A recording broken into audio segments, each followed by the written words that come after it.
table for pairing, so I want to. Ah, sure.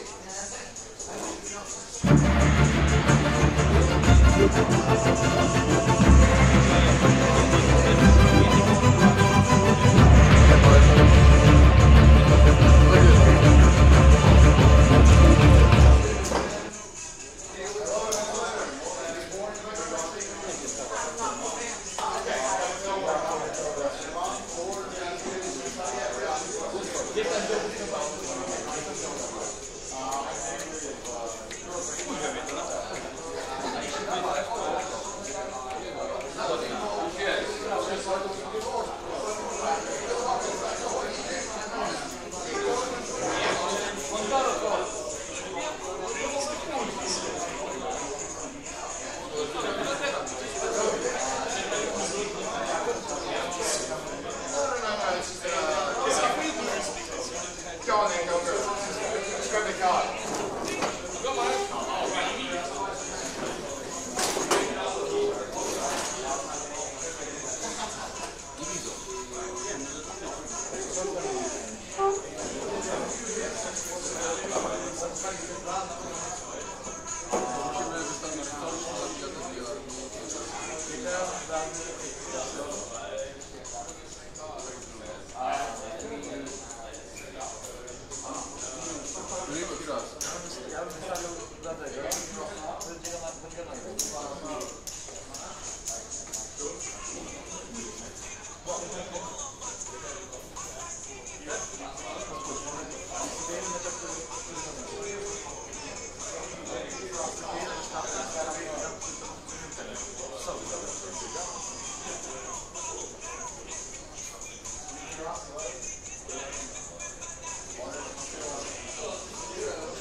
Okay guys, so we choose? Stream. Yeah. Nie, bo grasz tam z tyłu. Jak ty zaczniesz bardzo.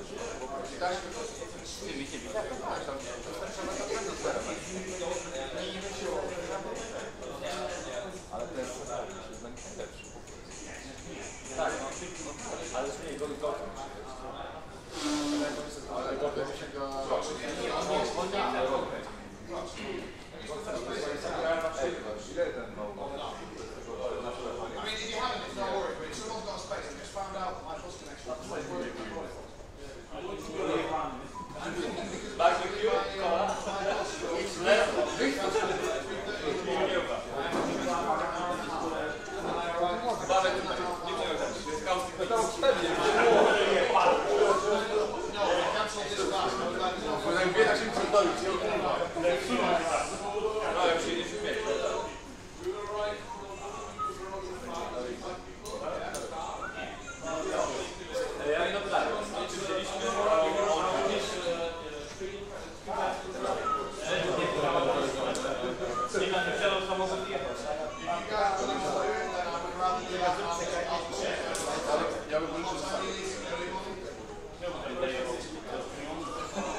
Yes, it is here now. Can you hear us now? Testing, testing. 1, 2, 3. Ladies and gentlemen, let us know if you Raz, can dwa, hear us. trzy.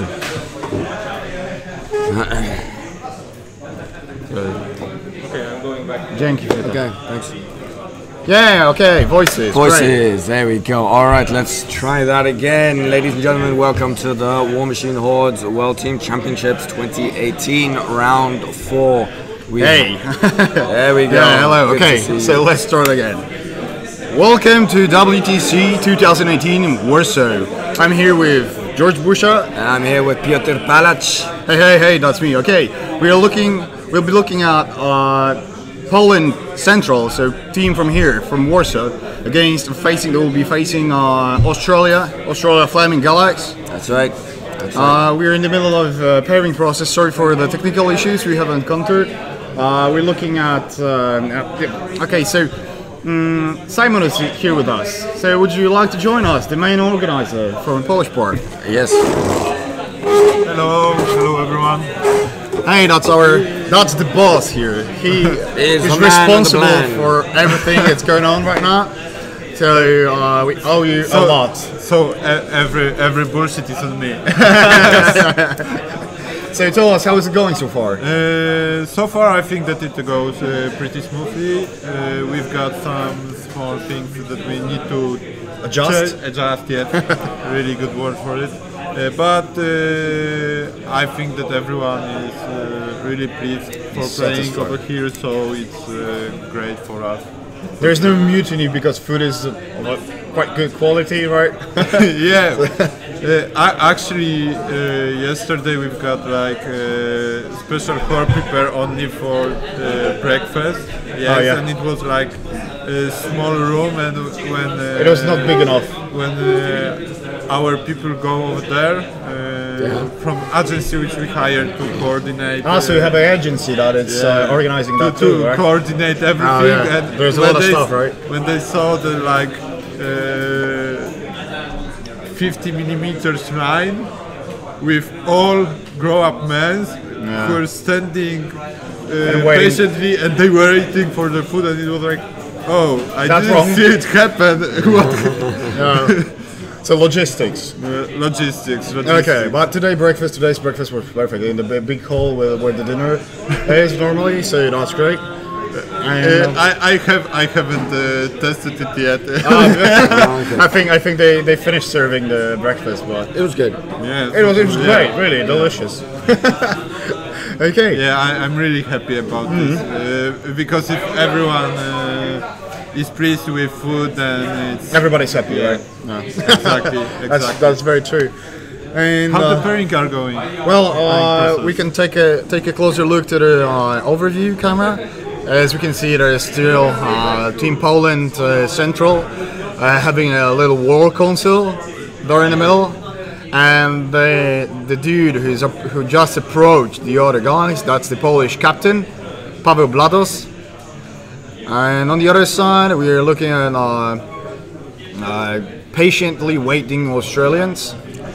They got ready for their pairing process last night, so they've already done all of their Let's take a look at the table number 3 where the pairing process is taking place. Here we go. Okay. So after 30 minutes of thinking, Polish team has placed no, that's Australian team. That's Peter Bates. Yeah, So, that's definitely an Australian. Peter Bates got put forward first with his mercenary lists.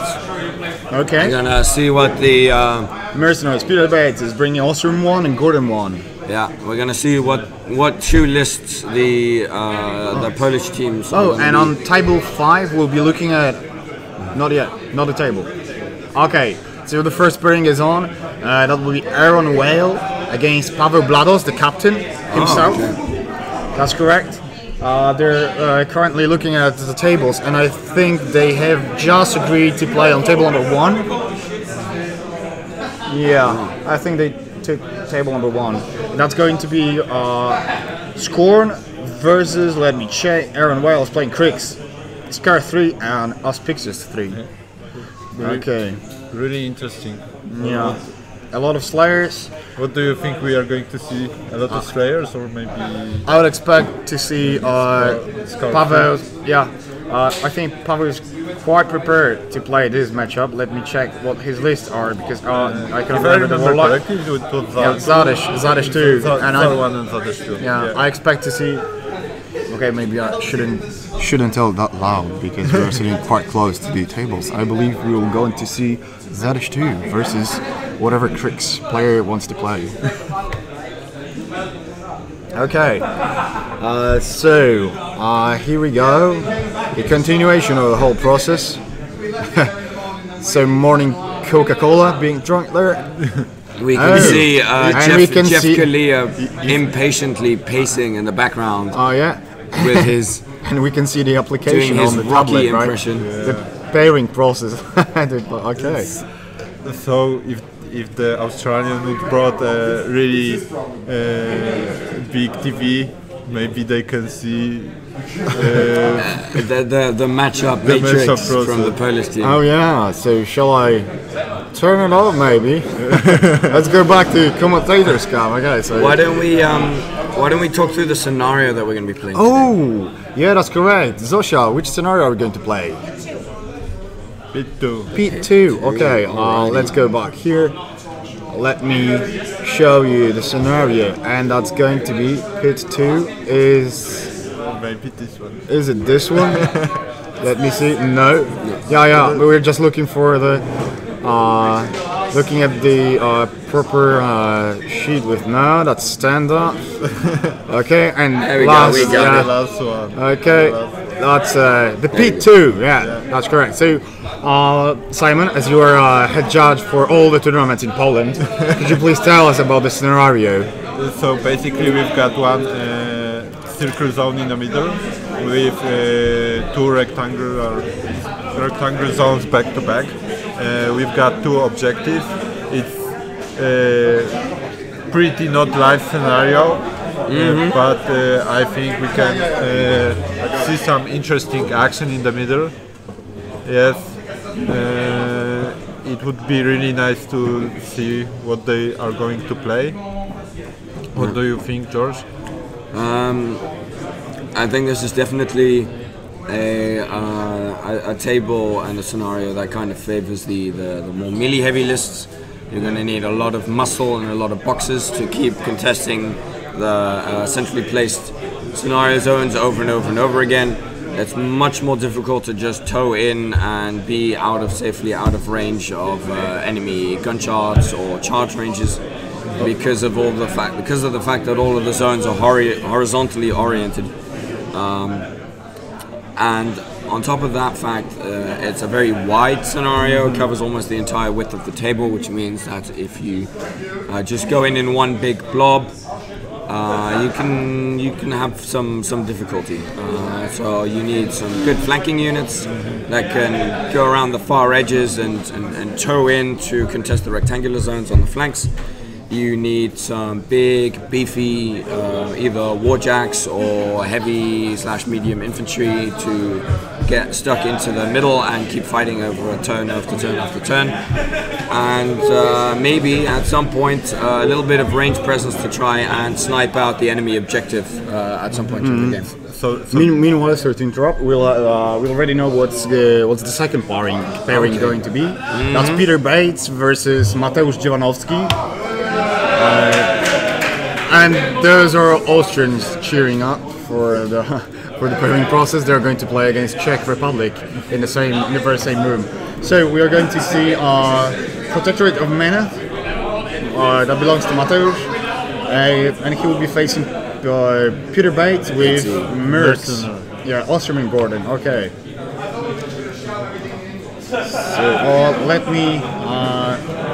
me show you or describe the statistics that we are going to prepare for you. This Polish team is one of the most experienced ones. We have two players that took part in every single WTC. That's Tomasz Tutaj and Karol Sosnowski. And as we described it yesterday, Tomasz has the highest win ratio in all of the players. All the players that took part in all WTCs. There are around 15 of them. And his win ratio, he won 26 games out of 29. Yeah, the guy's crazy. He's a and beast. I believe he won every single game yesterday too. Plus he played an additional game in the casual Saturday stream. Yeah, that's right.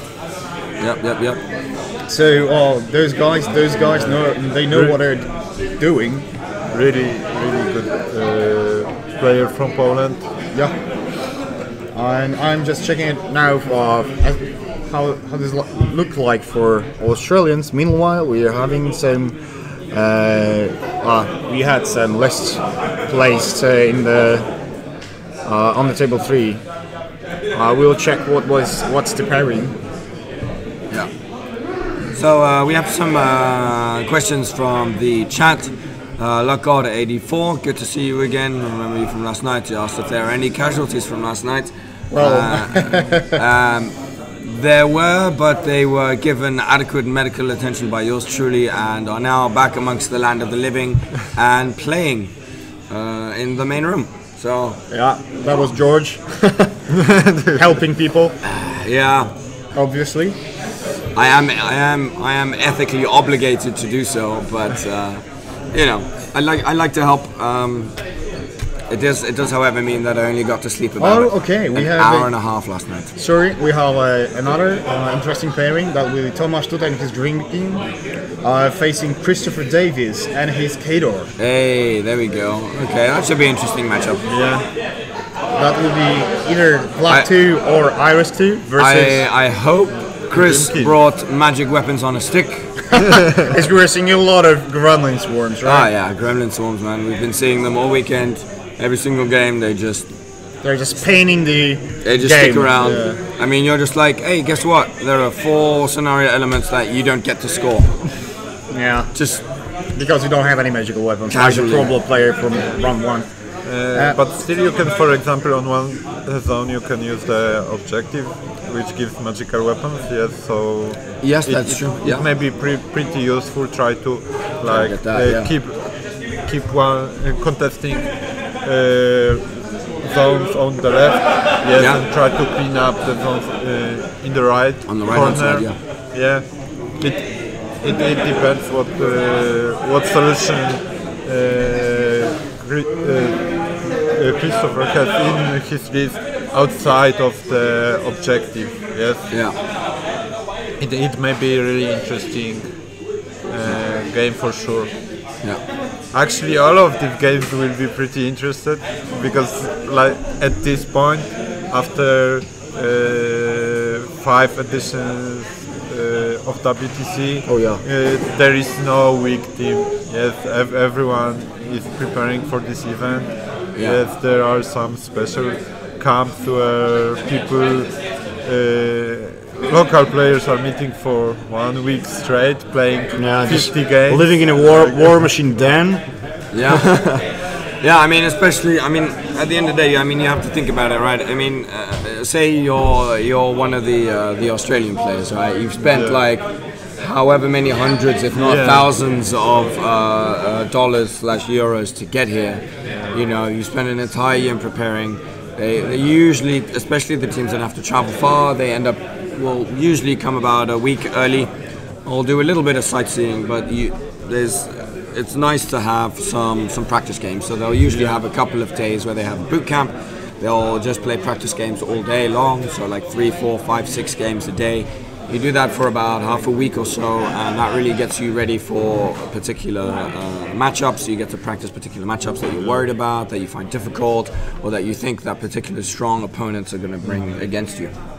Okay, we're going to see. We have all the pairings already, but could you please, which table? Okay, there are still choosing the tables, but okay, we are going to see on table 1, Aaron Whale versus Paweł Blados.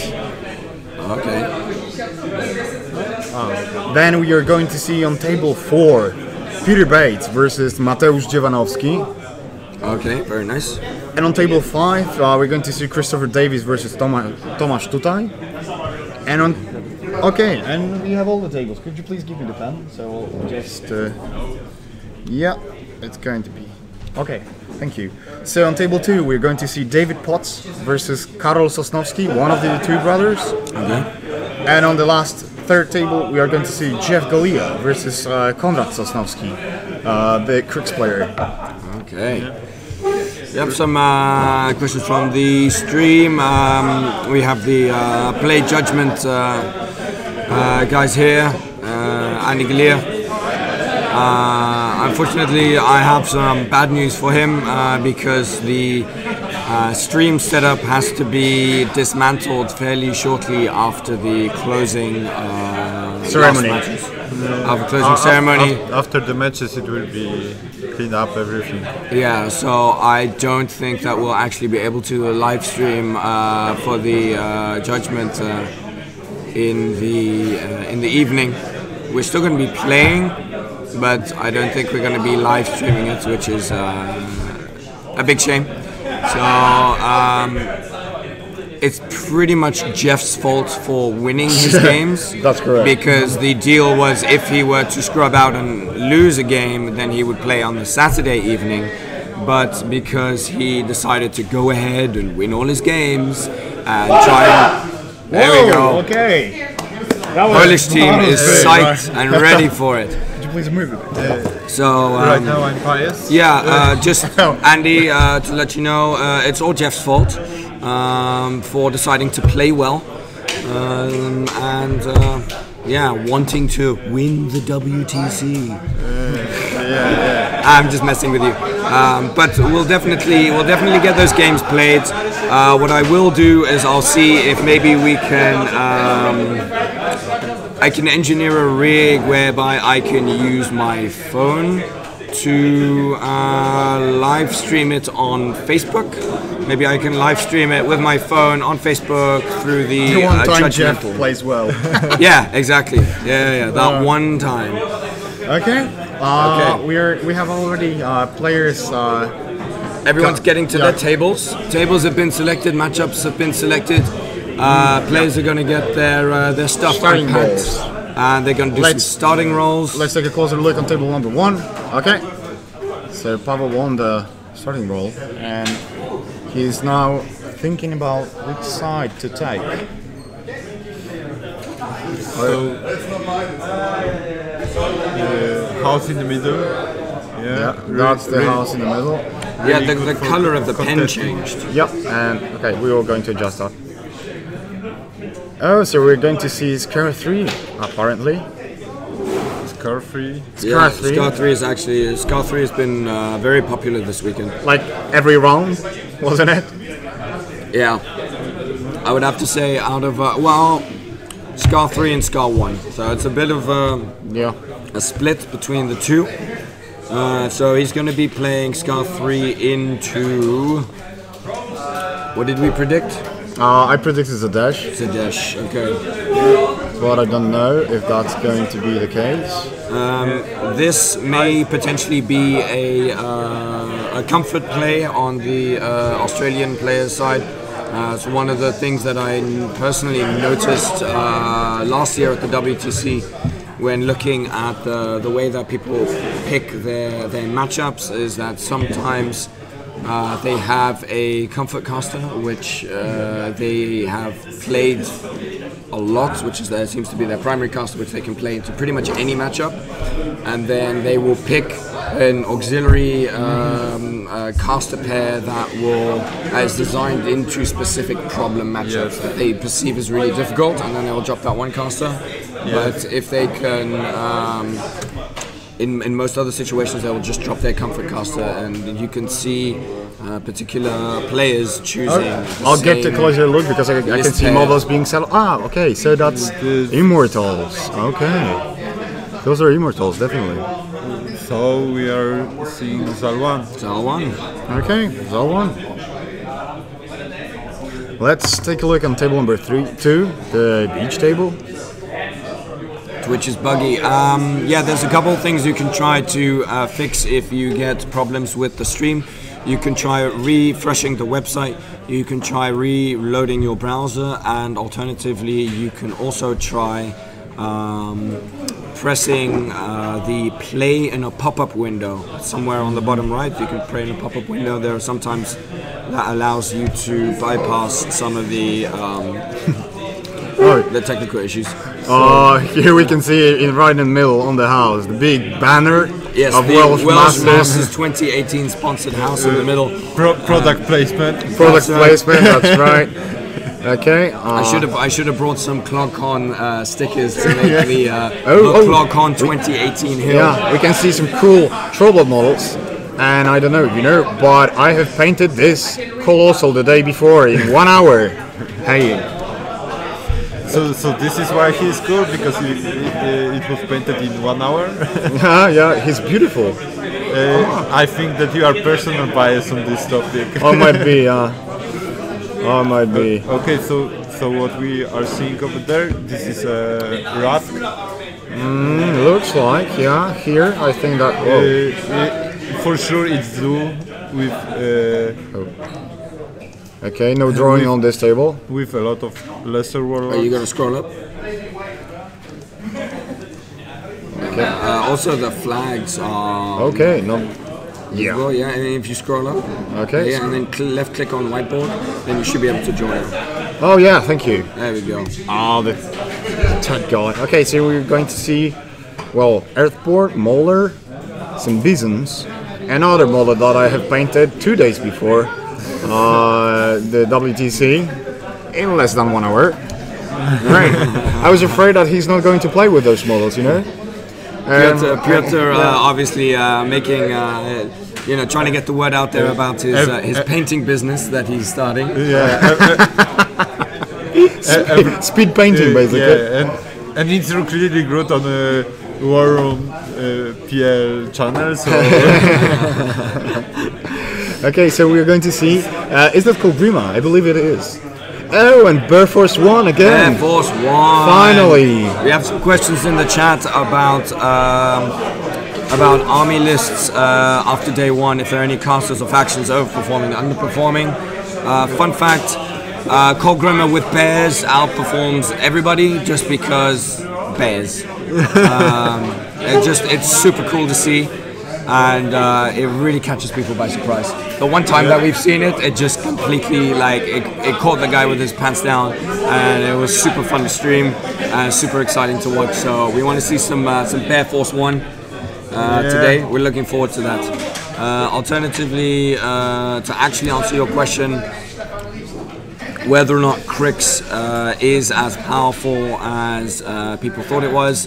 So far, Crix has done pretty well with, I think, something like a 60+% win rate. yeah, but on the other hand, you always need to keep in mind that this is team tournament. Yes, a really big factor for everything that you are doing over here is a matchup process. Yes, some more experienced team could get a really good matchup for themselves. Yeah. Okay, we have all the pairings. Take through the casters. Yeah. Okay. So on table number 4. Okay, maybe let's start with table number 1 that we have already discussed. It is going to be. Okay. Let us check for sure. That's going to be. You can see savages over here. Savages and battle engines. Okay, Yeah, so you were right. So I was right. Yeah, indeed. So that's going to be Zaresh 2 versus Scare 3. On table 2, it's going to be Kolgrima versus Rusk. Right? Yeah, really interesting matchup also. Oh yeah. Then on table number 3, we are going to see Kelisa versus Denny 2. And wow, that's a cool flag that I have painted 2 days ago too. Wow. Okay, another model, but he's not going to play with that. So we are right now. We know why you push so much for this. Team to play on stream. Okay. Yeah, that's right. Then we can see on this table High Reclaimer versus Ostrom, right? Yeah, yes. That's going to be Ostrom here. And on table 5, last but not least, we are going to see, let me check, it's going to be Aldwich versus Vlad 2.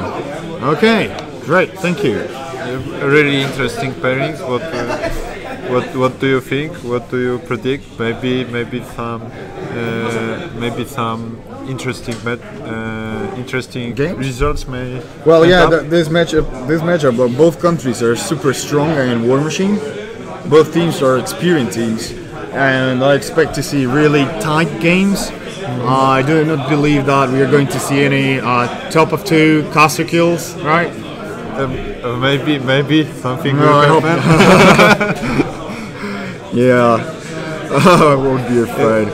Let's swap the flags. Most of the players are playing on. Shall we? Okay, yeah. I will just swap the flags. So, meanwhile, yeah. Okay, so right now we are looking through all the tables. Yes. Bloody is second. Yeah, probably he has chosen the side with the Better terrain. building. Yeah, it would be advantageous. really good for him. No, you can start. Ready to go? Yeah. They're just asking if they can start playing. Of course, they can start playing. Come on. So it would be really great to see. Yeah. And what I want to say is, for all those who maybe couldn't join us yesterday, we have here 5 different theme tables. Table number 1 is a city table with a couple of interesting trenches. That's a third one. Yes. Then we have a building. Oh, that's a handshake, and that's the second building here, and a hill right there with a linear obstruction right here, and there's a little shallow water. Yeah, that's correct. Table number 2, beautiful beach table. Here, okay, so we have rough terrain here, and here. That's a huge piece of terrain, right? Yeah. Actually, the pieces which we are using on WTC are really big. Yeah, they are. But here we have a couple of lakes, shallow waters, a hill, and a linear obstruction with the nice product placement. The product placement that is an obstruction. And on WTC those terrains are really. Oh, another handshake. Yeah, right now we are looking through all the handshakes. Yeah, that's very true. So, table number 3. Table number 3, it's a Grimkin themed table, and we are indeed. Are we? No, we're not going to see any gremlins, worms, or Grimkin monoliths here on this table, but we are going to see Denny2 on the left side and Kaelisa on the right side. Yeah, really interesting matchup. Here we have one lake, second lake, and that's an acid bath, right? Yeah. Here that's one big smoke and another here. A really big smoke. Oh yeah. And that's a forest, and that's a little forest here. That's a forest near the object. Yeah. We've got another piece of terrain, but we cannot see what. It's covered by Polish lists, but yeah. okay, I believe it was it may be another lake. We'll see later. Yeah. Table number 4, it's beautiful grassland terrain with free forest. Free forest, that's right. Here, are you sure there are 3 inches between those forests? I think somebody moved them a bit. It might be. May have gotten moved last night. Shall we? Table 3, right? Yeah, but table 4. But I'm not sure who should do that. I think the judge, right? Zosha. Okay, ask Zosha. The thing is that actually, when right now when players already started agree to start play at this table, they should keep it. Okay, Zosha is taking a closer look. Yeah, right now. I think she decided the same. Okay, so they're going to play on this kind of terrain, and here we have a big building.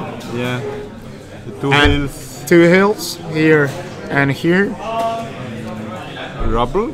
Is it and rubble? a rubble, yeah. Yeah. That's definitely rubble. And linear obstruction here. Okay.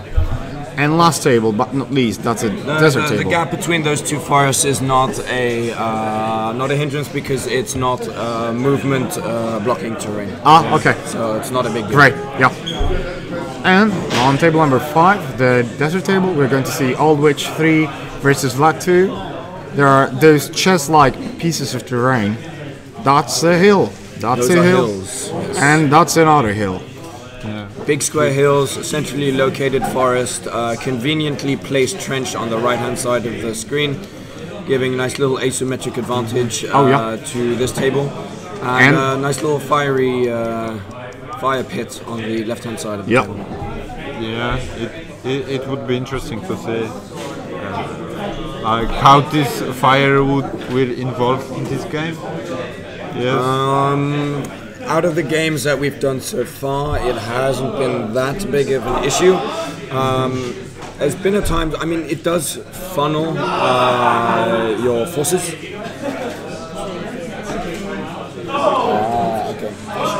Okay, Zosha's just...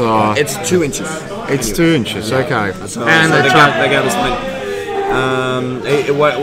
What the fire pit does in this particular map is that it gives you a little bit of an advantage if you choose the right-hand side of the table, just because it's easier to get into that top zone.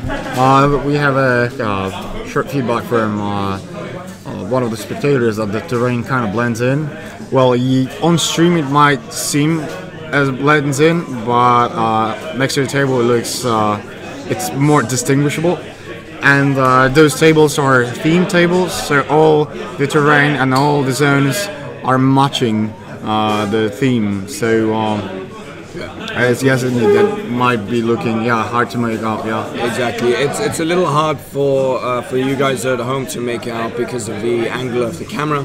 But the players themselves, whilst they're playing with the terrain, actually don't have any difficulty. It's very clear because you can you have tactile feedback. You can actually feel the difference from one piece of terrain to the other. Same with the zones, and so it's for the players. It's very clear whether or not they have inside terrain or outside terrain and all that stuff.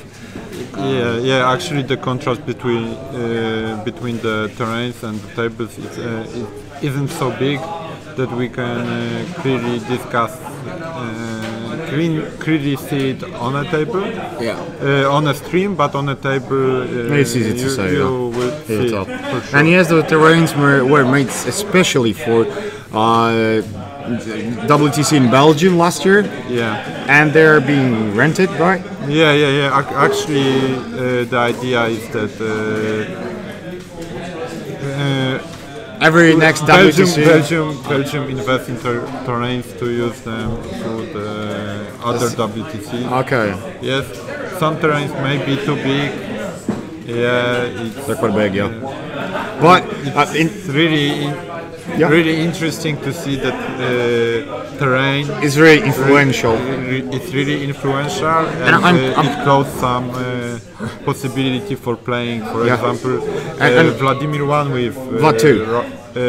Vladimir last year, with a lot of rackets. It was really popular until last WTC. Until last WTC. I believe that players were aware of that those terrains on WTC are quite big, and they prepared lists that can go around the terrain, as I believe discussed yesterday, right, George? Yeah, there were some players that specifically chose their list pairings because of their ability to either ignore terrain or to deal with terrain. So. And that's something that you have to take into account. If people who've been to the WTC multiple times know that the terrain is designed and placed in such a way to have a significant impact on the table and to challenge the players. The pairing process. Exactly, to make the pairing process more interesting and to give a significant strategic advantage to whoever decides to pick table sides. Having an asymmetrical table is good because it means that there's actually a choice to make whether or not you go first or whether or not you pick table sides. I just wanted to tell you a fun fact. What happened to the team that brought the terrain from Belgium? Their car, not their car, but the carriage, the trailer. It broke down next to Poznan, so a couple of 100 kilometers from Warsaw, and it took them over 14 hours to get here to Warsaw because they were waiting, what, 5 hours for the service, right? Near the highway. On the and, highway, yeah. They couldn't get anyone to help them. They were, when someone finally arrived, they don't have proper equipment to take out the trailer, so they repacked everything and. Oh my goodness. Oh, a handshake. Sounds like a nightmare. That's great. Yes. Another handshake, great. Players getting ready to, on this particular table, to start their game. They finished deployment, did all of their advanced moves, and Chris Davies has. Is that Chris? No, we're on table 5, right? Yeah, table 5. Chris has made the strategically smart decision to write ambush on his hand in the biggest font that he could to make sure that he remembers that his opponent does indeed have ambushing units. That's a good play, because so far every time somebody has brought ambush, their opponent has forgotten that that they have this thing, and then somewhere in turn 2 or turn 3, whoops-a-doo. Yeah, I just wanted to ask, what would everyone's hand tattoo be? That's a good question. Yeah, he's one of the players on table number 5 has a quick short note on his hand. Well, yeah. What would your hand tattoo be during a game at the WTC? What's the one thing you forget? The easy answer. Yeah, that's a good one. If I would playing Dreamer, for example, my tattoo would be Phantasms, right? Oh yeah. But you are not playing. But I'm not playing. So you are playing with Legion and right now, Signar, yeah. So what's your tattoo is going to be? Well, boost. Boost, yes. Okay, let's go to table number 1. Scared 3 versus Zadish 2. A lot of dudes. A lot of dudes, yeah. Last day on round 3, we've been looking at a super interesting game. Oh yeah. On the table that you shall not name, Scar 3 versus, what was that? Animag. Oh my god. Scar 3 with a lot of dudes versus Animag with a lot of dudes. And they ran at each other, met in the middle of the table, and then spent 2 hours rolling dice at each other. Yeah. And occasionally removing models. Well, yeah, but probably like, what, 2 at a time? Scar 3 can return some models to units, so it must be pretty interesting. Charge at yeah, Lord Dork. Yeah. We don't want to talk about it. Yeah. It was recorded. You can watch it. Would you? Let's go to table number 2. Minions are pushing forward from the beach, from the seaside, toward the cliffs. Very thematic, coming out of the water. Oh yeah. So Gators coming out of water. And octopus. So what kind of solos do we have in Wrathchrist? It would be really important to see how many myth speakers we have because of Core Grimace feat. Yes. Okay. Let's take a look at that right now. Also, if we have some witch doctors for Ghost 3, it will be pretty interesting to see Warbeast charging behind the building. Yes. If you can draw some line of sight. Look at that snake here, sneaky snake. Well, those are flanking maneuvers with snake. That's okay. That's interesting. Karol is measuring probably the threat ranges of the sneaky snake. Well, yeah, half of the people are watching are also painting. Yeah, I would like to paint myself, right? Probably a couple of models for some players. Yeah. I have a half of an hour to spare. Yes. So actually, so you can paint like half of a colossal. Yeah. Let's paint. Yeah. Actually, you can paint models for on a stream, yes, you can Stream sit painting. next to a player and I will paint something, maybe some. Okay, so Maybe you will finish finally this Colossal because I'm not sure if you have painted everything properly in 1 hour. Yeah, it's beautiful. We're seeing some flanking maneuvers with 2 units of bisons. Wow, okay. I don't know how the Sneaky Snake will do that, but he will need to face, what, 6 Angry Trolls plus Earthborn? We'll see. Yeah, I mean he's going to have to make the decision next turn whether or not he does something with these long riders. I mean he can run to engage, try and mitigate some of the charges by staying within the minimum charge distance to reduce the damage output of the long riders. Alternatively, he can fall back. I mean, he can fall back. He can wait for the long riders to go in on the objective, and then retaliate the turn afterwards and try and get some kills. Yeah, that would be probably one of the solutions. But remember about the Bear Force 1. Yeah, The ambushed units. I think there's 1 in the list. Okay. I think there's only 1 in this West list. Why don't we take a look at the... Meanwhile, please discuss table number 3. So table number 3, we see Jeffo just finishing his deployment. Well, yeah, there's only 1 Bear Force 1 in the list. And this is why it calls Bear Force 1. Oh yeah. if there would be the second one, it couldn't be also. so it looks like And guess who's piloting the Bear Force 1? It's Bearison Fjord. What a hero. The level of puns is so high. So I think, You have prepared. Oh yeah. this looks to be a... Is this his Kalissa list? Yes, it is Kalissa. Kalissa, yeah. Kalissa. Good man. It's my favorite warcaster in Retribution. Oh yeah, because we were playing the Retribution. Yeah. That's back right. in the day. Yeah, Kalissa was my number 1 drop.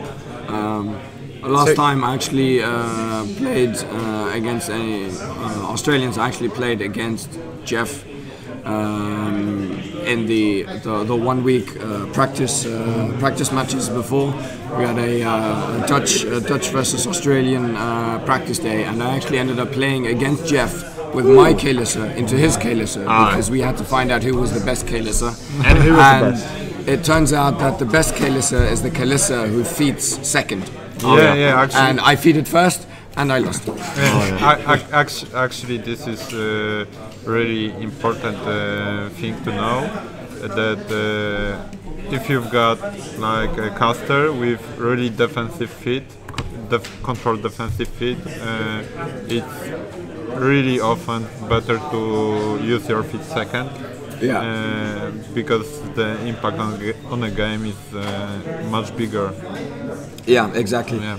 Plus, I mean, essentially what happened is that I pushed forward quite aggressively, popped my feet, and then he just backed up. Yeah.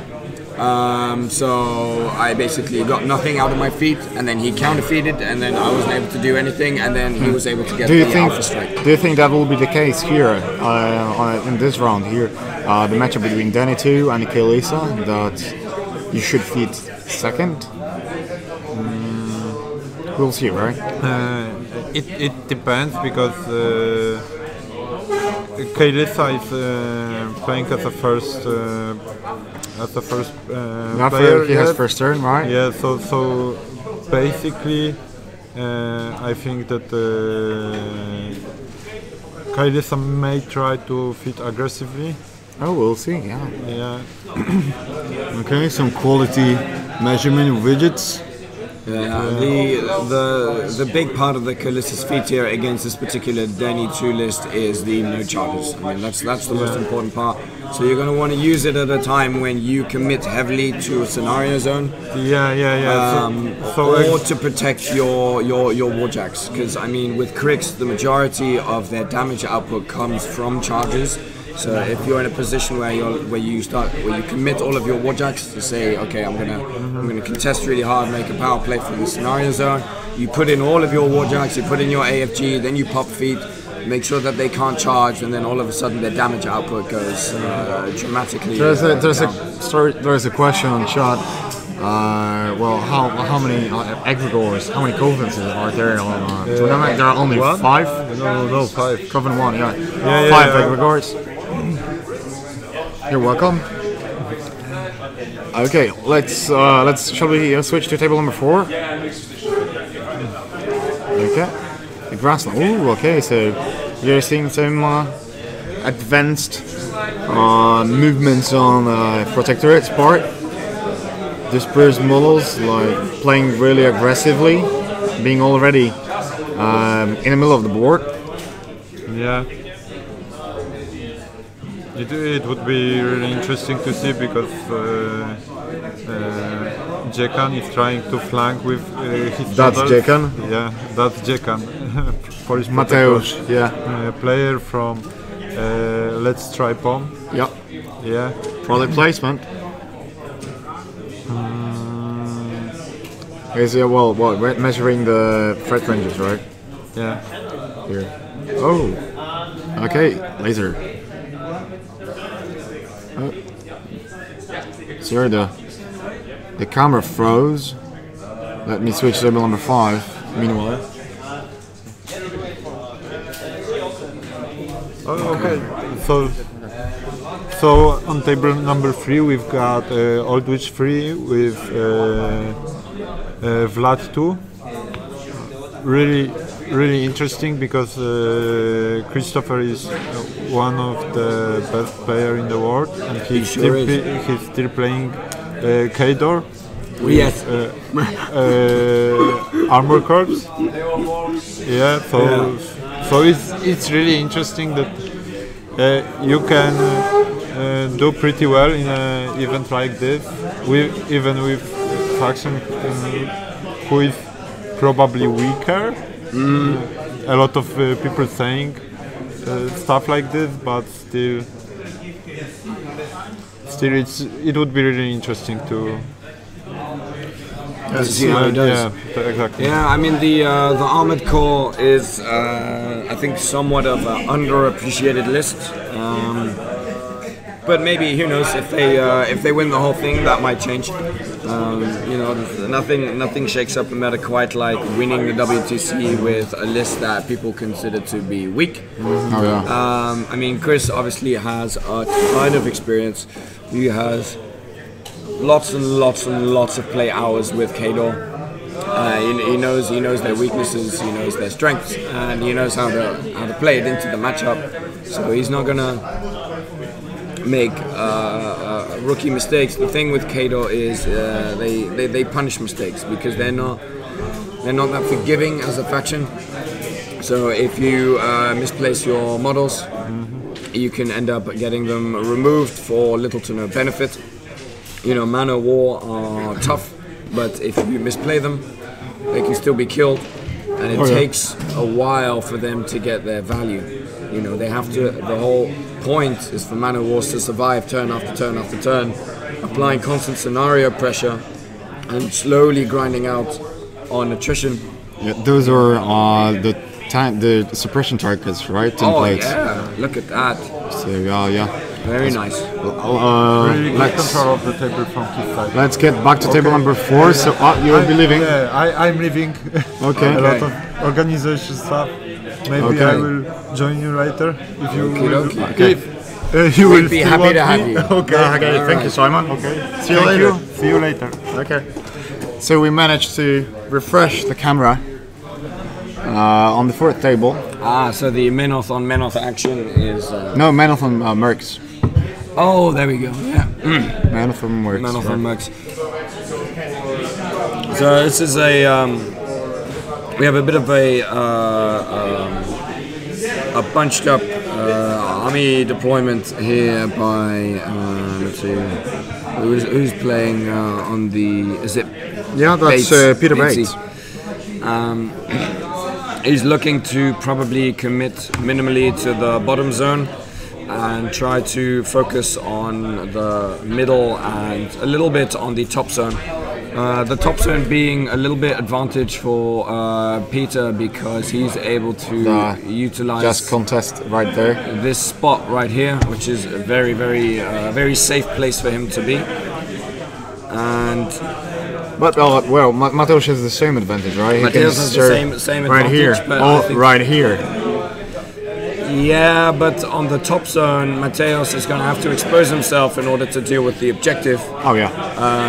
And because he's going to have to end up putting stuff here to deal with the objective, and Peter's going to be able to do some charges across here, kind of diagonally.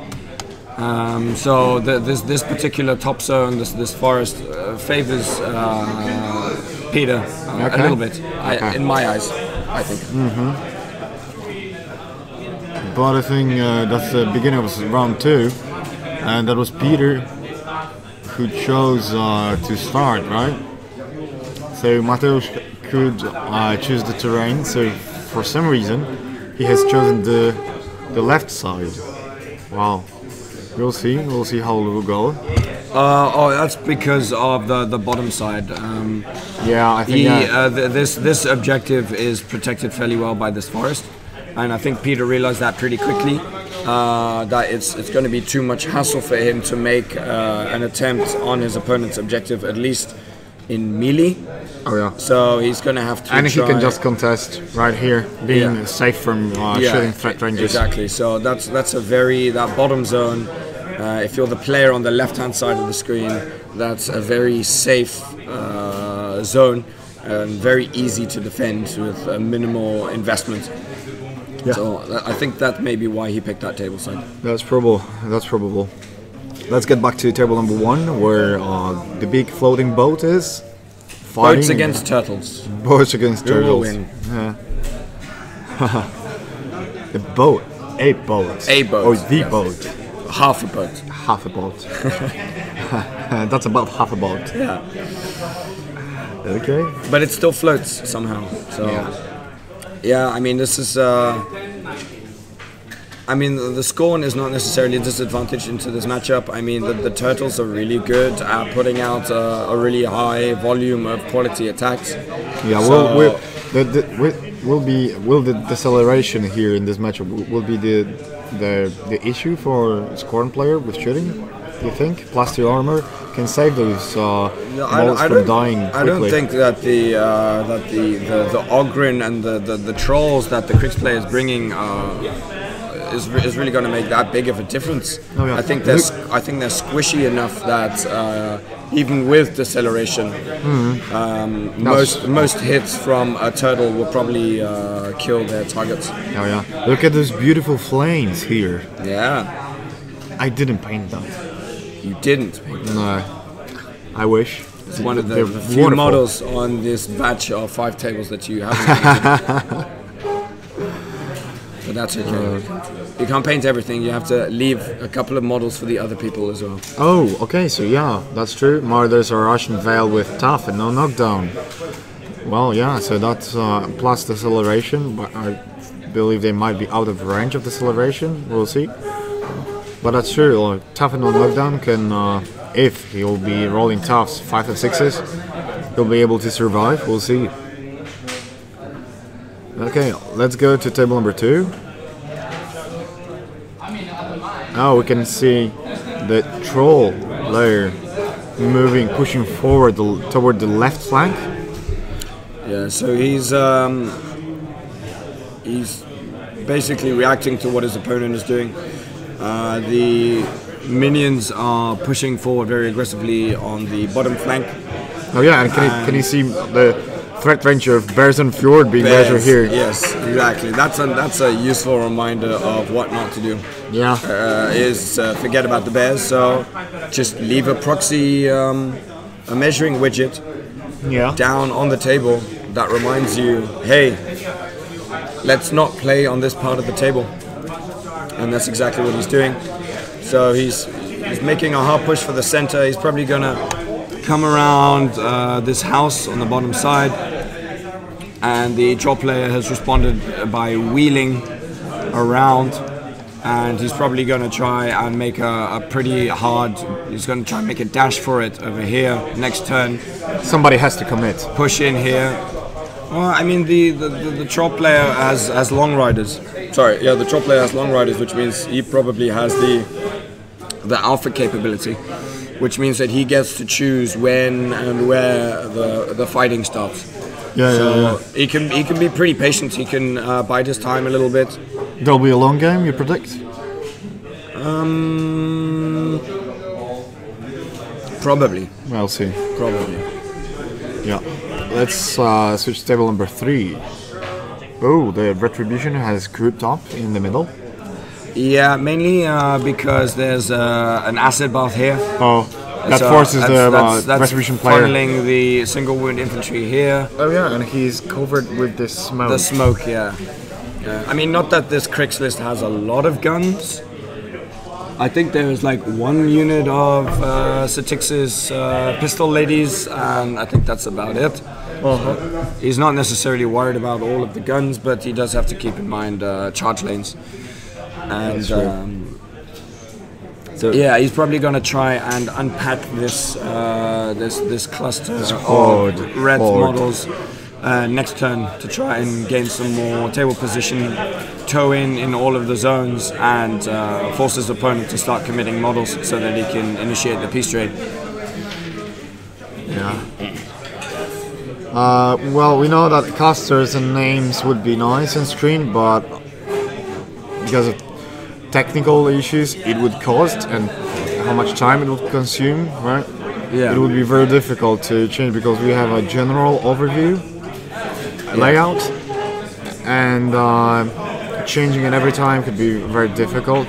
The graphical interface that we have doesn't change when we change tables. However, we are individually recording all of the games that are going on. Oh yeah. And in those individual games that are going to be uploaded to YouTube, the caster and player names are going to be. Okay, well, let's switch because let's sure. change tables because one of the players just asked for a short pause. So let's go to table number 4. That has frozen again. Let me refresh the camera. Okay, here we are. That's Mercenary's turn right now. He's probably asking about the threat range of the Jack there. Yeah, advancing with Hammer Dwarves. It looks like a dervish, I think. Oh yeah. Let me check if he has dervish in his list. I believe so. Let me see. Oh, it's a purifier. Yeah. Yeah. Okay. So it's just measuring. Yeah, you want to stay away from those from the flames. Yeah. And what do you think is the Austrian? Is he somewhere here? Yeah, I think so. I think that's awesome right there. And if I'm correct, that's Iris. Yes, that looks like Let me see if Iris right there. Iris.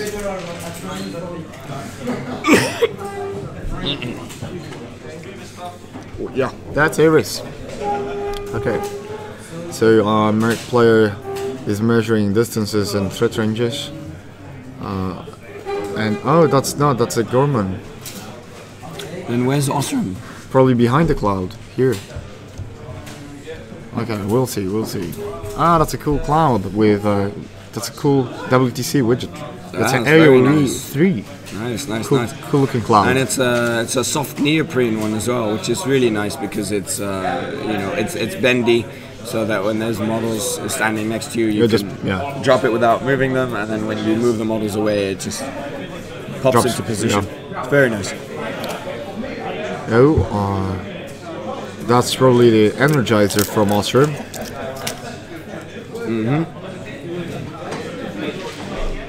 That's true. Okay. Thinking hard. What shall we do?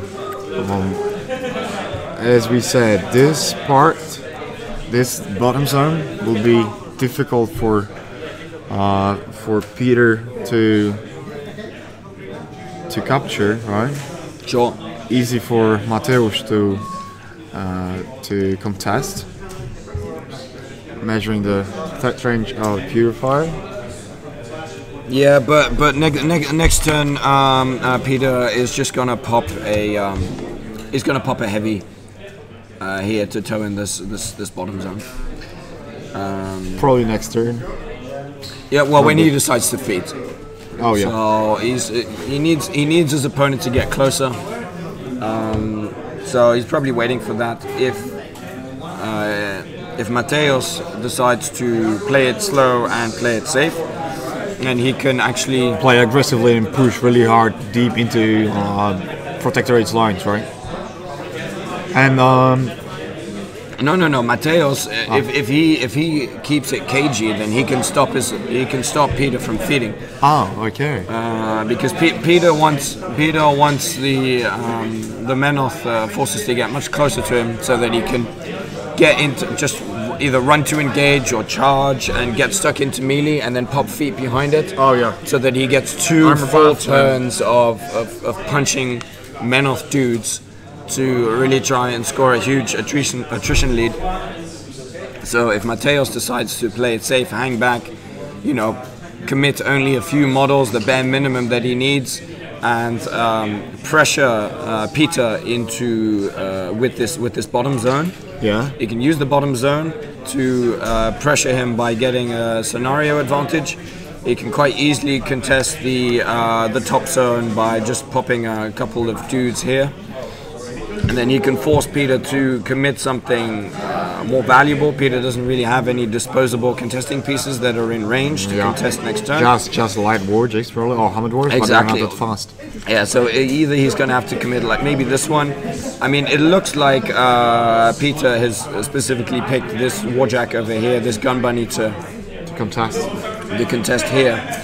But if Mateusz positions in such a way that he can put some guys here, then he'll be able to get rid of that, be fairly safe from retaliation over here, and then he can start putting pressure on scenario, and then that'll force Peter to commit more forces to try and Oh yeah, it is contest frozen this, again. That's true. Well, some things. Okay. Oh yeah. So We're focusing on the bottom zone so hard that we haven't noticed that nothing moved. Yeah, nothing moved. So yeah, I think that's Mateusz's best plan here is to Play conservatively. at least for the next turn. Okay. We'll see the outcome of that turn later. Yeah. Let's switch to table number 5, where Tomasz is playing against Christopher Davis, right? Yeah, Vlad 2 Manowar squad. Yeah, I mean this is a lot of beef that Chris is bringing to the table right now. You can see the suppression tokens are gone, which means Chris is currently the active player. Yeah. Which is his favorite role to play. And we'll see what he does here. I mean, he's going to be able to deal with these infantry models pretty well to keep them at bay with the suppression walls every single turn. I wonder what it's written on his left hand. Ambush. Ambush. Yeah, he wrote ambush to that's remind ambush. himself that his opponent has ambush. No, it's a good play. It's a good play. Like when you're in round 4 and you're in the winner's bracket, the worst thing that you can do is to play really well, start winning the game, and then forget about ambush and lose. Okay, let's see. Let's go to table number 1. Boop. Where the corn player is taking some pot shots. Oh, okay. So it looks like Aaron has gone in on the bottom half of the table. He's sending his trolls over here, and he's going to start doing some damage, trying to push his opponent out of this bottom zone to give him a little bit of room to breathe so that he can safely kill this objective and try and make a play for the turtle on the bottom. We'll have to see if he decides to push aggressively on the top flank as well. I think he'll want to, because in the because he can't afford to stand in front of long run, yeah. two turtles for turn after turn after turn. So I think this might just be the just go fast and go hard turn for him. Try and get as many models into his opponent's face as possible, and then follow that up next turn with a feat. And to try and kill at least one of the turtles. Okay. So I think we have a Warwick, a Warwick Siren Spray. Many apologies. Killing a turtle. Oh no! I think that's a Cephalix Overseer. Okay. Yeah, killing a battle engine in this matchup would be something big, right? It's a big deal. Yeah, he has to. If he doesn't. If he goes in on the battle engine and he doesn't kill it, then the turtle's just going to kick him to death next turn, and then it's just going to, keep the whole shooting train going on. Oh, and you were right. That's the Murder Crow units that have ambush, thanks to the theme force Thomas is using, Bob in the Night. Is it both the Murder Crow units that get ambush, or is it just one? Murder Crow units in this army gain ambush, so both of the units. Yeah. So that's why we're not seeing that many models. That's why we're seeing the Chris Davies hand tattoo strategy. And I mean, you can see, he's playing pretty conservatively in the middle. Yeah, and he's also not putting any of his important squishy pieces on the flanks, right? He's got this guy. He's got his heavy guys on the flanks, where they don't care really about getting ambushed. Okay. Yeah, lockout 84. By the end of the day, I expect my voice to be completely gone. I'm probably not going to be able to talk for another couple of days after this. I've been streaming like. Do you want me to, or do you want to go get some tea, maybe? I have. I've got some strepsils already. This is as good as warm tea would help you. Yeah, I'll get some in a minute. Okay. Take two then. Yeah, exactly. That's Zadish 2 for Scorn. That's Zadish 2, right. Got some questions from chat right now. Yeah. Okay. So the Australian player is measuring the threat ranges. Let's see. That's a guy. He's measuring for gun carriage. Yeah. He wants to get the gun carriage out to pop some shots on. I'm not sure what that model is on the far flank. Can you see? Let me take a look at what those flanking models are for the Grimkin. I'm not sure. Okay. Why would you think Zadish 2 is a bad choice for Whaley? But is that because of shooting battle engines against tough and no knockdown trolls? Okay. We're seeing some action, some quick rolls. Wow, he's really, really fast with rolling dice. George going back. So those are madcaps? Yes, Madcaps, yeah.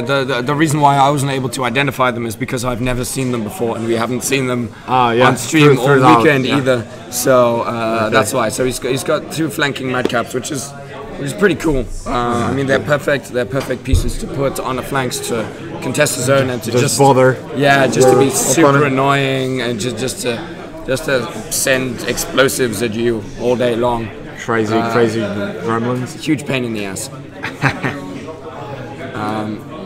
Okay. So a super awesome play here by Chris Davies by picking the Armor 25 carriage. I mean, in this matchup, I'm not sure if he's going to remove. Yeah, I'm not sure what Tomek is going to be able to do with that. Yeah, I think he now has to accept the fact that he's never going to score that bottom zone. Do you think that pairings weren't in favor of Australia? Is that the case? I think what Carver's Little Helper is saying that the Polish players who's playing against Whaley.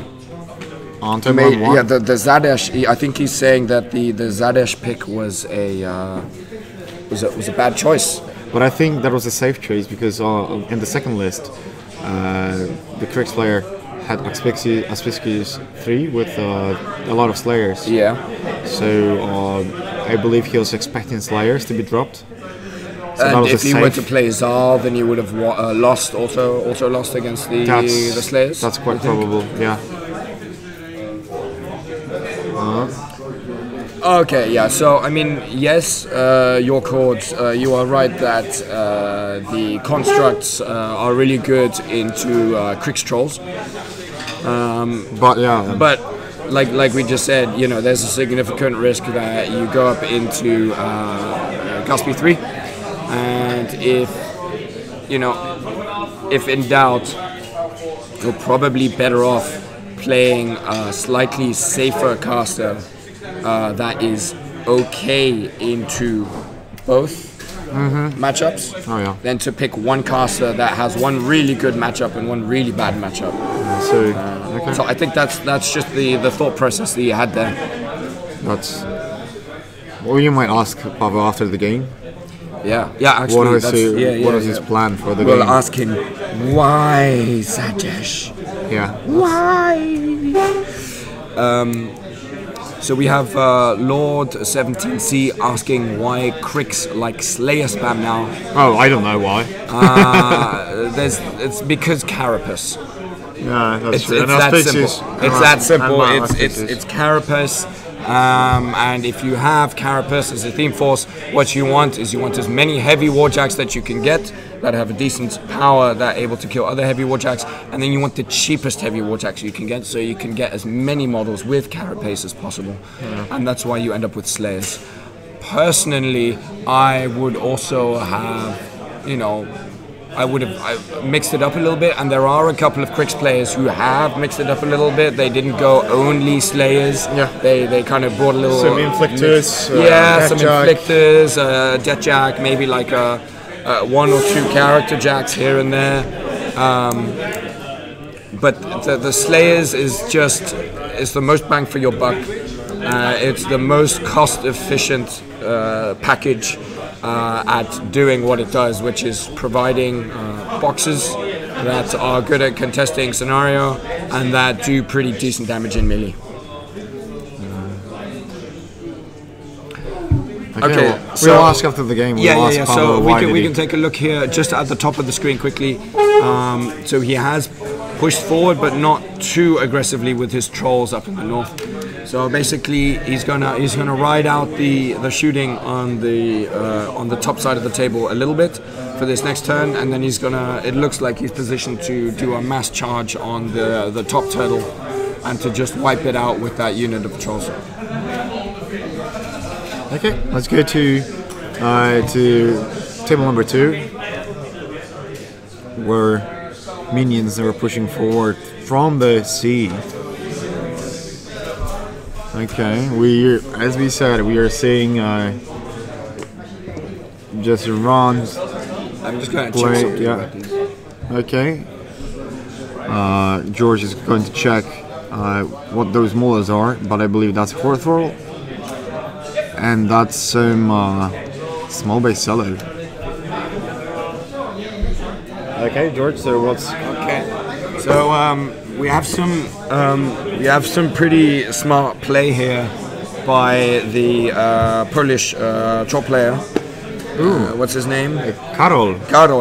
So what Karol has done is he's made very early on he's made the strategic decision to concentrate 95% of his forces on one flank so that he has a lot of power, and then he's put a long rider solo and the Pharaoh solo.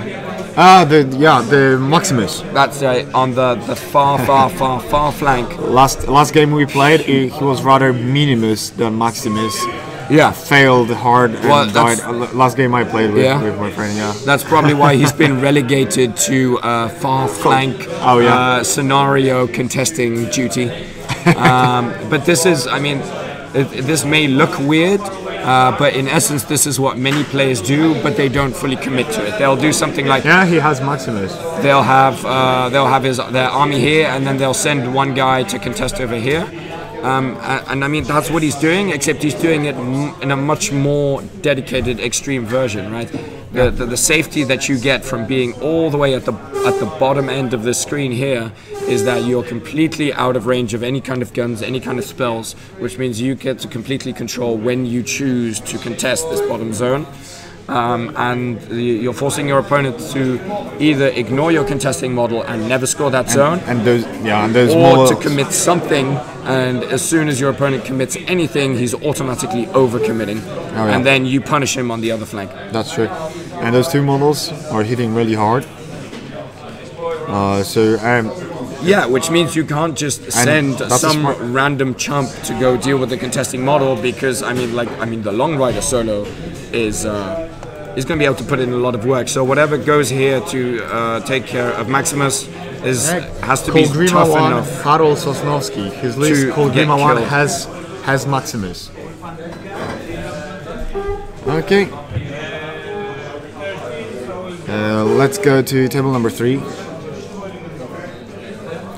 where the Retribution army unpacked. Yeah. So we see the successful unpacking of the Ret army. I mean, AFG is just going to sit here for the rest of the game, where it is. It's just going to do, massive pew-pews. I believe they are harpies. Does he have harpies or sirens? Harpies. 2 of them, right? 2 harpies or 3 harpies? Can you take a look at what Jeff is bringing for his battle group? Jeff Galea. Yeah, 3 harpies. 3 harpies and a siren. Okay.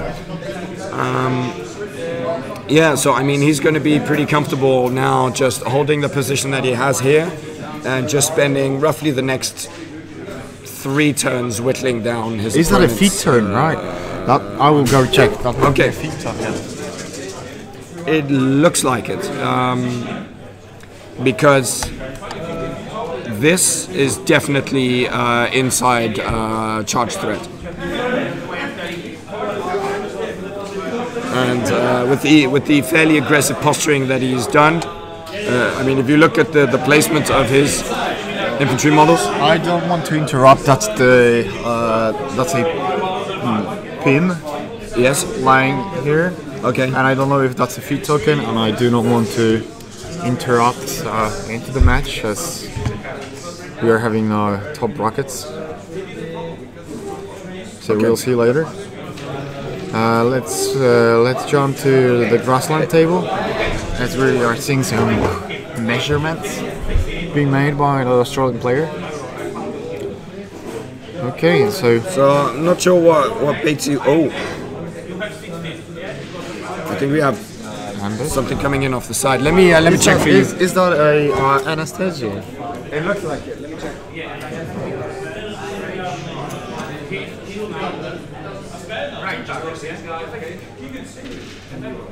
Okay, we're checking out. Yeah. So we have a Hutchuk entering the table right here. So Hutchuk is just entered the table right here and is going to be making a surprise appearance. Surprise! We can take the overlay out. So okay. See, there you go. You can see him right at the very bottom of the screen. Okay, let's put it back. Okay. So that's going to be a fun piece. I mean, Hutchuk's cool. He punches above his weight like every single time that I've seen him on the table. He's done a lot of work. Oh yeah. I mean, the fact that you get to control where and when he engages, and the fact that ambush keeps him completely 100% safe until the exact moment that you want to use him to fight. It's a very powerful ability, and I mean he's tough. He's a tough dude. He is one of those solos which always takes one-man army, right? One more attack than you would like to have to commit in order to get rid of him, and that's worth its weight in gold. You know, is how many points does it take to remove? And Hutchuk always takes more points to remove than he's worth. And then he is killing probably too. Yeah. Well, I mean, he kills stuff, and then not only do you lose a whole bunch of points because of what he kills, but you have to commit a whole bunch more. We have feat turns on table 1, 2, and 3. So let's go to table 1. Yes, table As 1. Zardosh is feeding right now. Zardosh is feating. Okay. What does we can Zardash's see feat do? Okay, I'll tell you right now.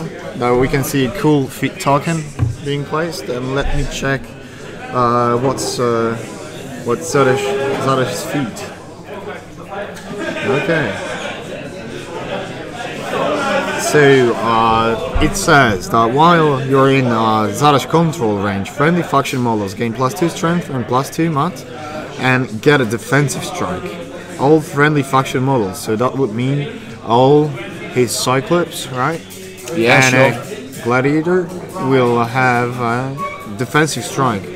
That can be pretty devastating with a +2 strength, +2 mat bonus. Yeah.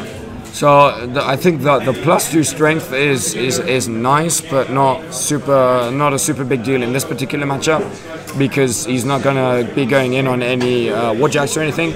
The +2 mat is really nice, just to help you more reliably take out the infantry model. So it makes the low volume of attacks that you do have more important. And I think the defensive strike is going to be really nice. Yeah, but having counter charge on your battle group and a defensive strike, can be pretty devastating for your tactics, right? Okay. So let's see how does the feat, Rask's feat. Table 2 looks like. Carver's little helper. The pain givers are going to probably do some work. Hell yeah. Yeah, absolutely.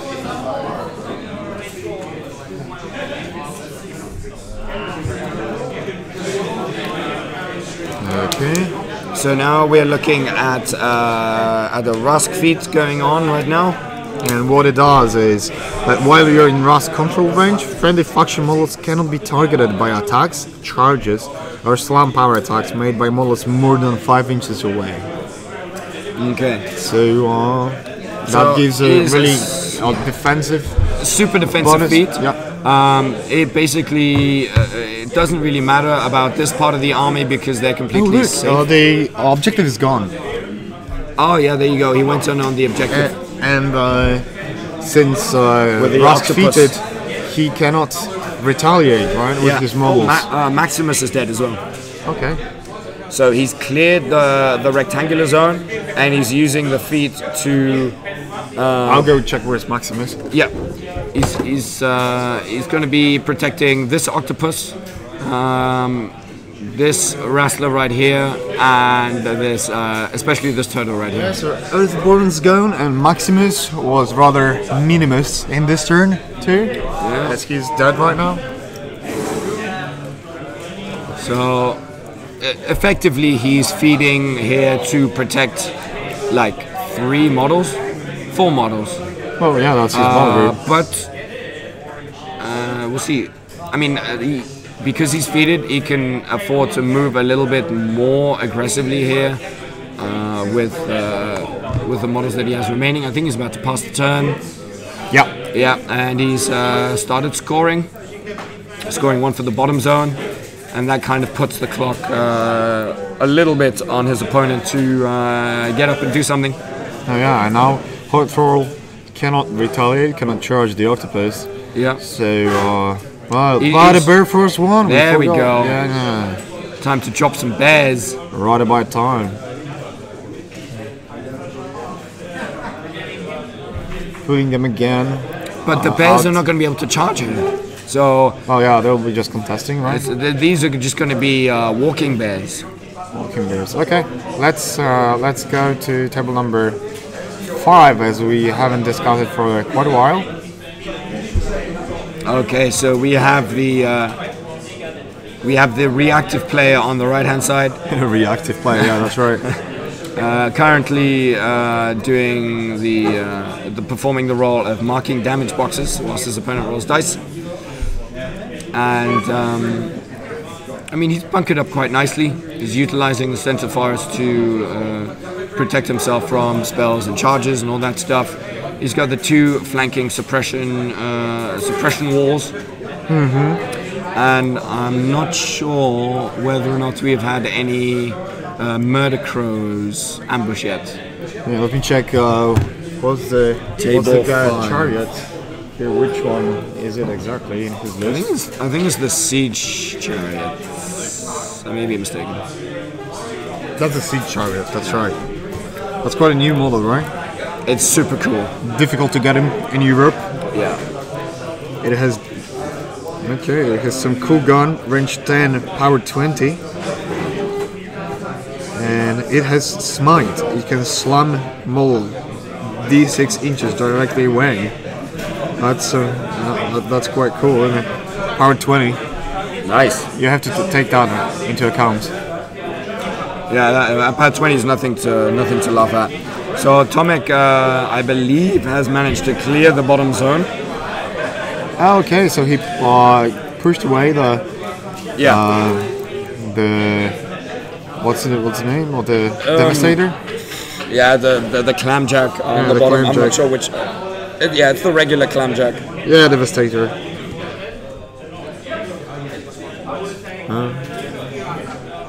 Yes. Clamjacks are severely underestimated and so underplayed. Was that a slam? I think it was a slam. Yeah, he did a medium base versus large base slam. But so he managed to slam him 0.5 inches, which is all he needed. Yeah.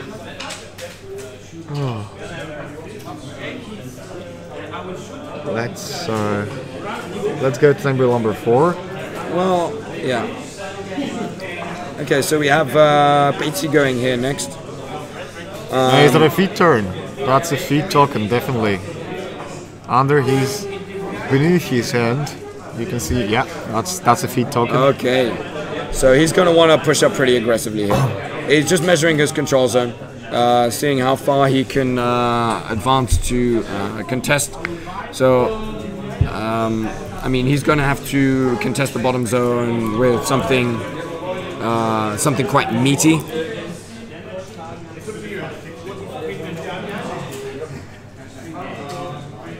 And he's going to be doing it behind the feet, so he'll be safe. I mean, he's not gonna be losing on scenario, but he is behind on scenario.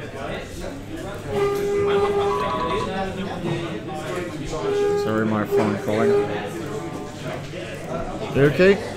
And so that's definitely 2 inches moving from Energizer. Yeah.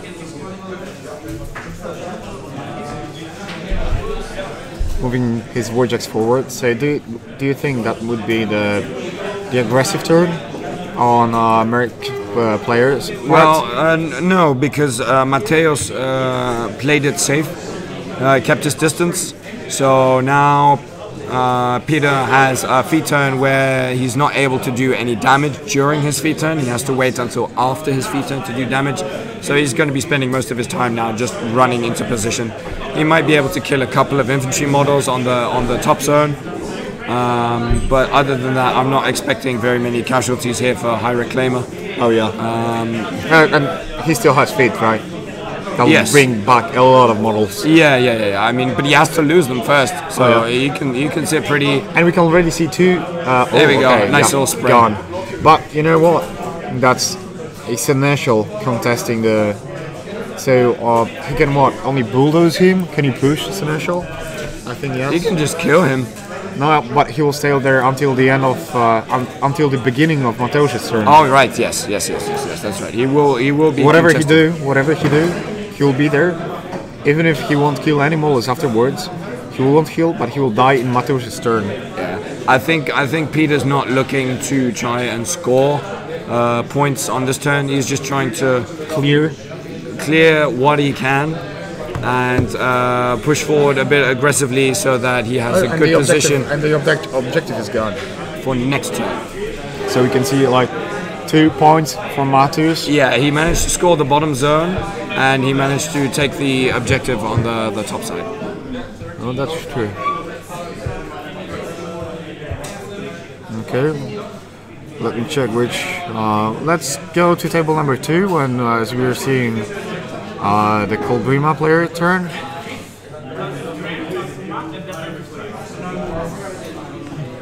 on table 2, beautiful beach table. Yeah. So the long riders are not going to be able to do a lot. I think they've actually already maneuvered.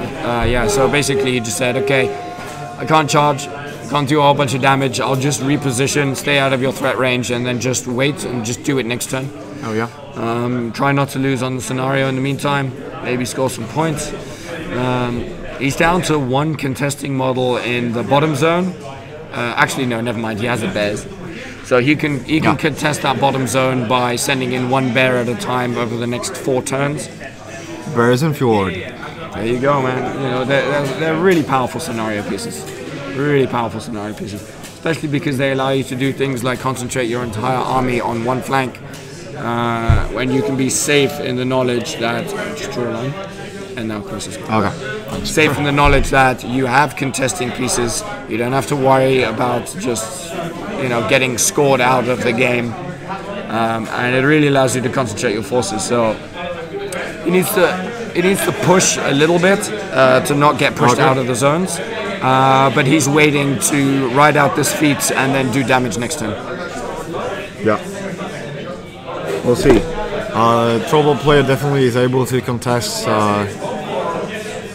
all those zones, but we'll see what the future turns will bring. Okay, so we have a dad. What was that?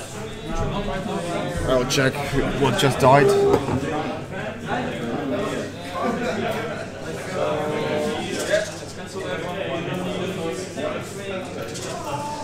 Okay, that's the sneaky snake gone. Does the snake not get the feat benefit? I wonder why. I wonder how he died, but yeah. Does it count maybe, as friendly faction, right? Yeah, but that's a friendly faction. It is friendly faction. But maybe he just advanced and finished it off. Yeah, you can just. He probably just walked, punched it, and then put some. Did he? Some range output. Yeah, we missed that part because that might be also killing Dahlia. There you go. Yeah, that'll do it. She's easier to kill with no fury. We'll see. Okay, let's go to table number 1, as we had Zadash's feat previously. So it's still on, as you can see there. Ducken is on the table. The Pavo is marking some damage on the damage grid, and okay. There we go. We have the professor saying that the snake was in feet range, but you can always spray your own dudes to kill Dahlia. Yeah, that's true. Here we go. Thanks. That's true. So the troll count and Ogren count has been drastically reduced. I mean, just look at that dead pile. The dead pile. That's pretty significant. So the Zadesh feat turn was very successful here. Oh yeah. So the Scorn player, do you think, is gaining attrition advantage right now? Oh yeah. I mean, the thing with high count infantry armies is they can take a lot of casualties and still do well, but if they take a bunch of casualties before they do anything, then it gets that much harder to kill the models that you need to kill with your remaining forces, and then you're going to lose more of those forces because you have less damage output, and you cannot retaliate. All of a sudden, your damage output drops very significantly. quickly. Yeah. If you go towards more of a Warjack, War Beast build, you have a lot more steady damage output over the course of the game. Okay. That's it. Is that turn number 4 already? Okay. Oh, these boys are playing fast. That's right. Okay. Let's get to table number 3. Okay, Lisa 1 versus Denigra 2. The other brother. That's right. So yeah, it definitely looks like Jeff feated here. So the question is, what is Con going to do to retaliate? His best option is probably just to contest, hang out a little bit at range, and ride out the feat. Oh yeah. I mean, he doesn't have much of a choice.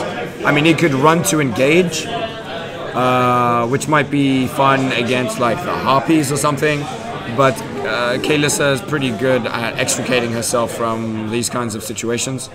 So your best bet is to maybe just pull back a little bit. Oh yeah.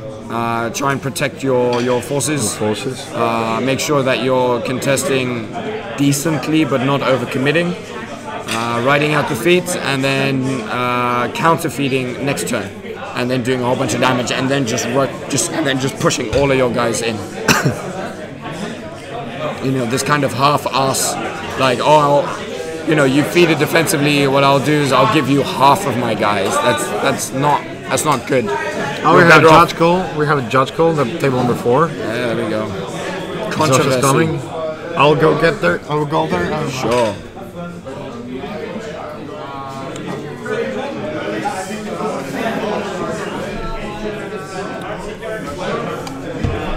So it looks like Batesy. Let's take a look real quick. Yeah, so Batesy is contesting this bottom zone with 2 models right here, Hutchuk and the Warjack. Hutchuk obviously being outside the feet range, but he's naturally tough and he's outside the charge arc of quite a lot of models, and he's partially protected by this forest as well. This forest here on the bottom. And okay, I got there too late because they're Zosha's checking, the judge is checking the rules reference. So as soon as we will have a decision, I'll ask not the players but the judge what was the issue there on the table. Sure.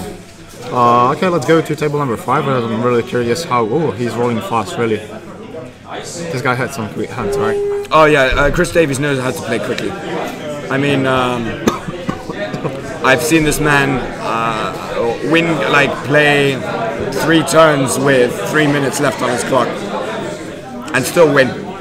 So he's definitely very practiced, and he even told me himself that he has a tendency to do most of the important actions of a game within the last 10 minutes left on his clock.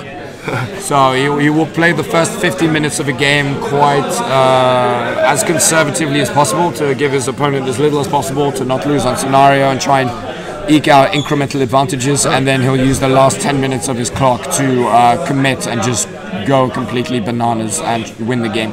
Okay. Well, let's get back to the before. The case here. They're still discussing, but they're waiting for judges. They're verifying the rules. Judges are coming. The question was, can you do defensive strike outside of your command range of your unit leader? Oh, if you're out of formation? Yeah.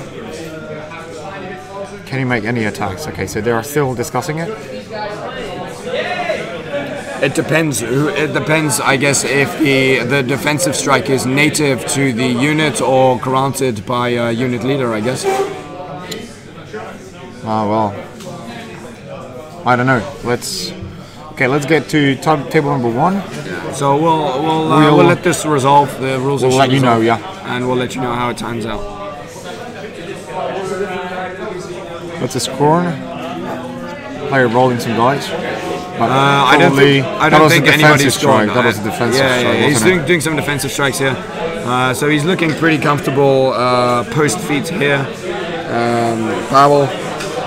He's gonna get another couple of kills with these defensive strike. And I think he's sitting pretty here. The trolls have gone in on the battle engine up top. Okay, so that's a damage. I agree. Only 6 damage dealt to the battle engine. Thank you very much to Powell for being super supportive and showing not only his opponent but also the stream or what the damage boxes are looking like on his battle engine. So both of the turtles seem to be in pretty good shape. Well, let's switch to. I think he's about to try and kill the bottom turtle. Let's just stick around. I just wanted to show you judges there discussing their rules. They're still waiting for Waiting for a decide, call. yeah. Okay, let's get back to the turtle. So let's see. I mean, this is going to be kind of a big deal. If the Negro player, if Aaron is able to kill, I mean, at least one of these turtles. Oh, you mean a Scar? Scar 3. Scar 3, yeah. Aaron, then he has a chance to really get back in this game in terms of attrition, at least. I mean, he's not losing on scenario, so he's fairly comfortable there, but he really needs to start making things happen on the attrition front. He might even have to commit to Negra, Scar herself. Sorry, it's a huge base model in Crick, so I instantly I think to Negra, you know. Don't worry. But it looks like Scar is... Oh, he's making sure that Scar is out of the turtle's range. So we have players playing already on table number 4. I will get. I'll ask the judge what was the call. Yeah.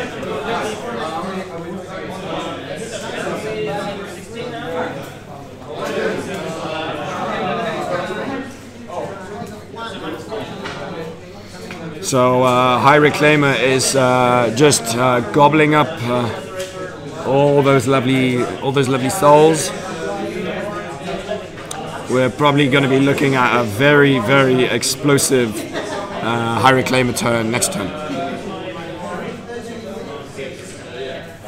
So Carver's Little Helper asked the question, he's looking at a lot of turtles and how they're doing, and we will get to you in just a minute after we get this judge ruling question sorted. So Zosha, can you tell us a little bit about what the judge call was about, what they were trying to figure out? So what happened is that this model here and here. Yeah, these two guys here. Or maybe it was just this one. It was one of these models. At the very least, this guy. Yeah, was out of formation from this guy. Yeah, they have defensive strike. Yes. So he had advanced a bunny up there, and he was wondering if the bunny would be defensively struck.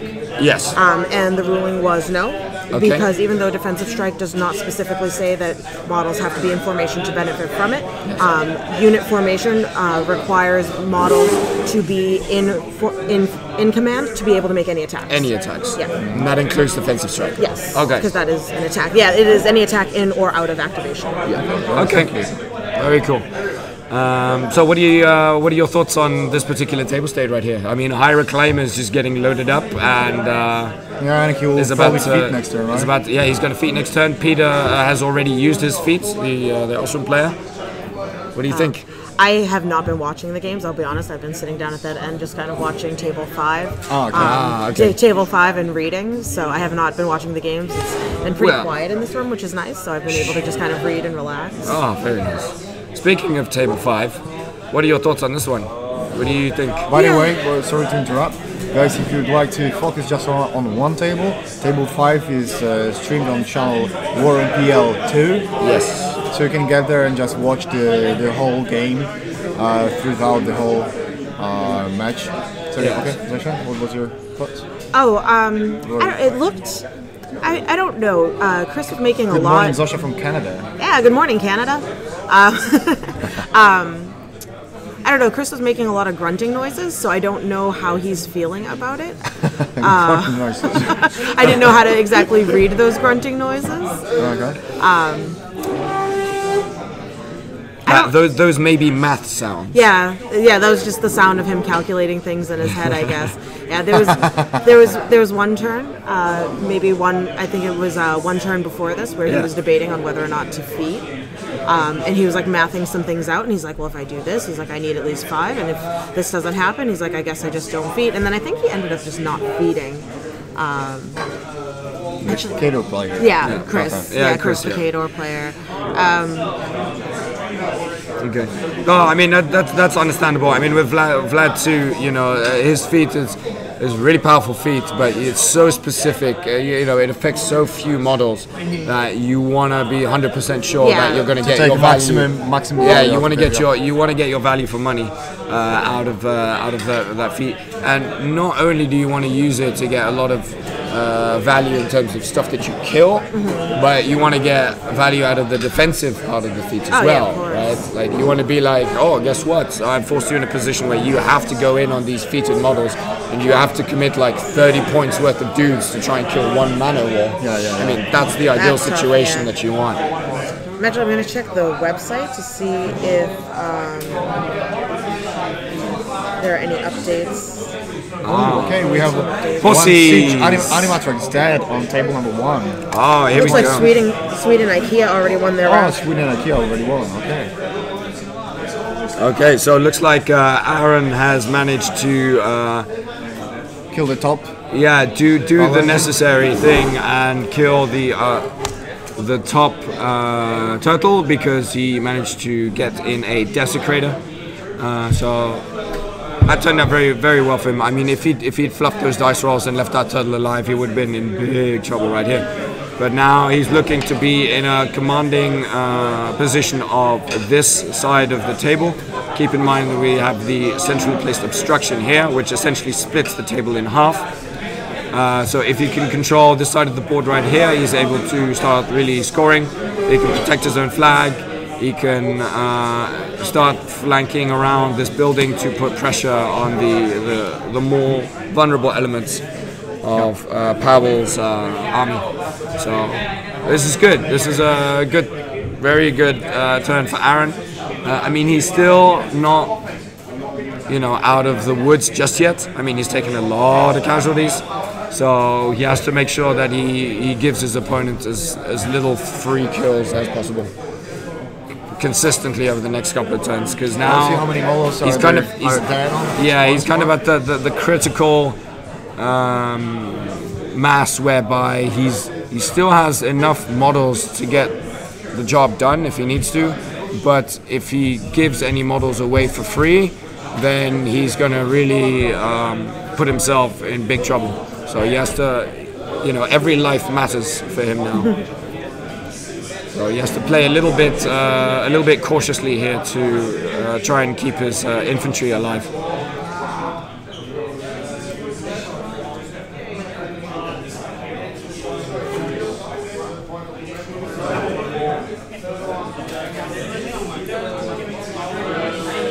All right, I think that wraps up Aaron's turn. He managed to pretty much do everything he could. He's put himself into a decent position on terms of scenario. Asked our reporter, Kamil Rajkowski, and apparently Shaman failed his threshold roll and hit one of the Cyclops on back. On table one. Table one, sorry. Yeah. This Shaman here does hit his brother there. Oh, whoopsies. Yep. But as it looks right now, the Cyclops should be able to kill a couple of molars here, or try to kill this Warjack. Whereas on the bottom flank, there's whole safe and sound Battle Engine, Gladiator, and a couple of different score models that will be probably able to clean the bottom zone and gain some points. As for now, the Crux player has only one control point. We can see it right there. There's only one control point. Yeah, but I think Sudesh doesn't have any, right? That's correct, yeah. So I think this turn, the scoring player will be able to score a couple of points. I think he'll be able to clear out the bottom zone. Yeah, at least this bottom zone. Because this top side zone, with Shaman just failing spectacularly his threshold roll, the single Cyclops won't be able to kill all that, right? No. I mean, that's expecting too much. I think he should. I think Pavel should be happy to kill maybe like 2 trolls, 3 if he's lucky.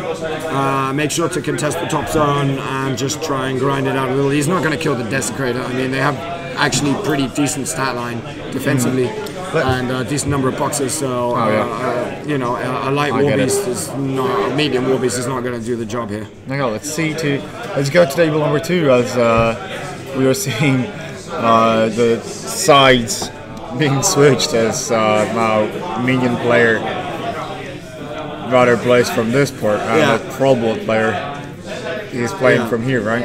Exactly. So we've essentially spent the last 3 turns rotating the table by almost 90 degrees. Now we're basically gonna try the whole thing again, except at a slightly different angle. But it looks like the draw player has managed to get rid of one of the heavy war beasts on the top zone. Oh yeah. And those are Guild Ball players screaming. Okay, let's go to table number 3. Nothing much changed. Well, actually, hold on. Oh no. So Jeff is pushing here. So he sent in the Pay Knight. I mean, the Pay Knight is just a fantastic mono, really. He's super good. So he's going to be basically stopping all of these Satixes from going any further. Oh, we have a judge call.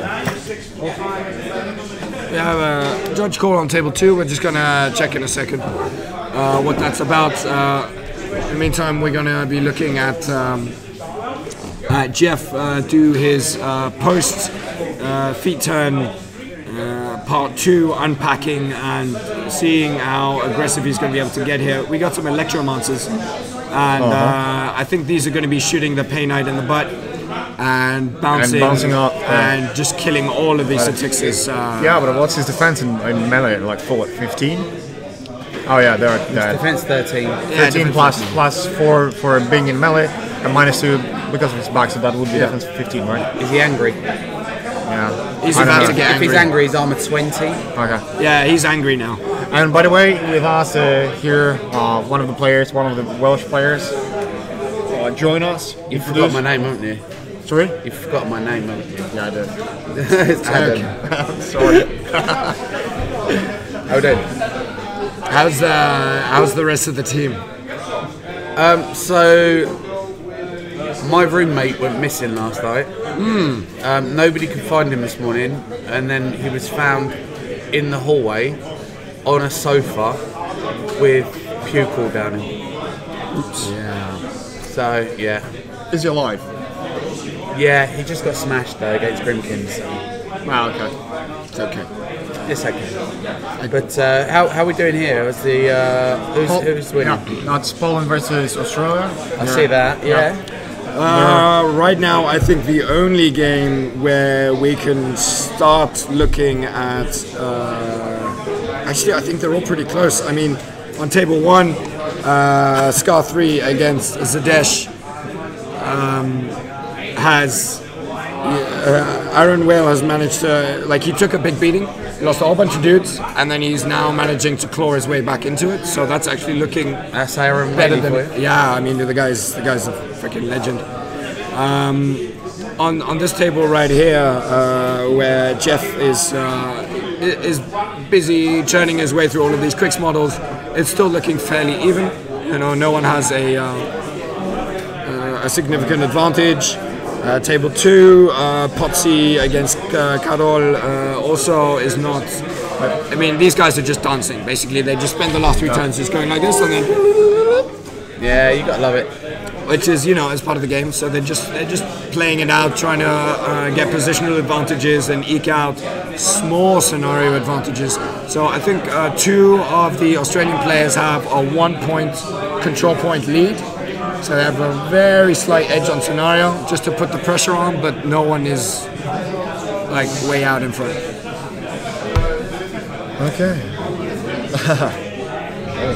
I see the Welsh Masters. Oh yeah, sponsored house is still there. Sturdy. Product placement. The Welsh Masters, the largest single event in the world. Yeah, that's very true. How many people did you have? It was 170. 170. Wow. 170. Nice. That's great. And of course, don't forget, we also have ClogCon 2018, which is aka the European Invitational. Yeah. So for all of you European players who want to qualify for the War Machine weekend, ClogCon 2018 is the place to be. End of October. Come on down. those of you that don't know, it is. By the way, it's the food just makes it worth going on its own. Oh, it's crazy. The venue is really cool.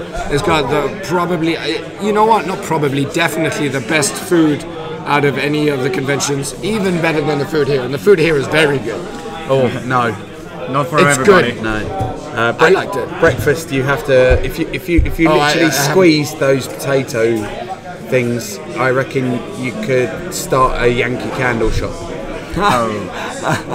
Okay. I wouldn't know about that. I haven't actually had breakfast since I've gotten here. I run on coffee. Is the food vegan? No, it's potatoes and meat. No, there is vegan and vegetarian options. Of course. Closer your eyes than it is. Okay. Let's get to table 5. What's going on? Yeah. It's a nice big clump in the middle, isn't it? Oh yeah. Oh yeah. Although it's unpacked significantly since last time. Oh yeah. We have one. Well, drinking mall is here, right? And the other part of the mall, those are all the Cadurian molars, right? Looks like we have one unit of and the Murdercrows ambush. Yeah. have gone in on the top. I think the second unit of Murdercrows is still waiting in the wings to come on in. Yep. What's that written on his hand there? Ambush. Ambush. Good lad. Yeah, right. And did he remember to ambush? He remembered not to forget about ambush. Oh, Yeah, okay, yeah, ambush, yeah. The drinking players ambush. Yeah, so obviously Chris Davies, he knows how to play the this particular theme list, Apparently. and he knows about how to blob his mana wars, right? Because you don't always have to put your mana wars in one 5-man blob in shield wall, yada yada yada, because that doesn't contest a lot of table space. Your sphere of influence is tiny. So sometimes you need to split up into smaller pods so that you can expand the coverage that you have. So he went in initially with a very tight defensive formation, and The once Chris he's- Davies formation. the Chris Davies formation, exactly. And now that he's gotten to where he needs to go, he needs to expand the sphere's influence and make sure that he covers a wider section of the table. And that's exactly what he's doing right now.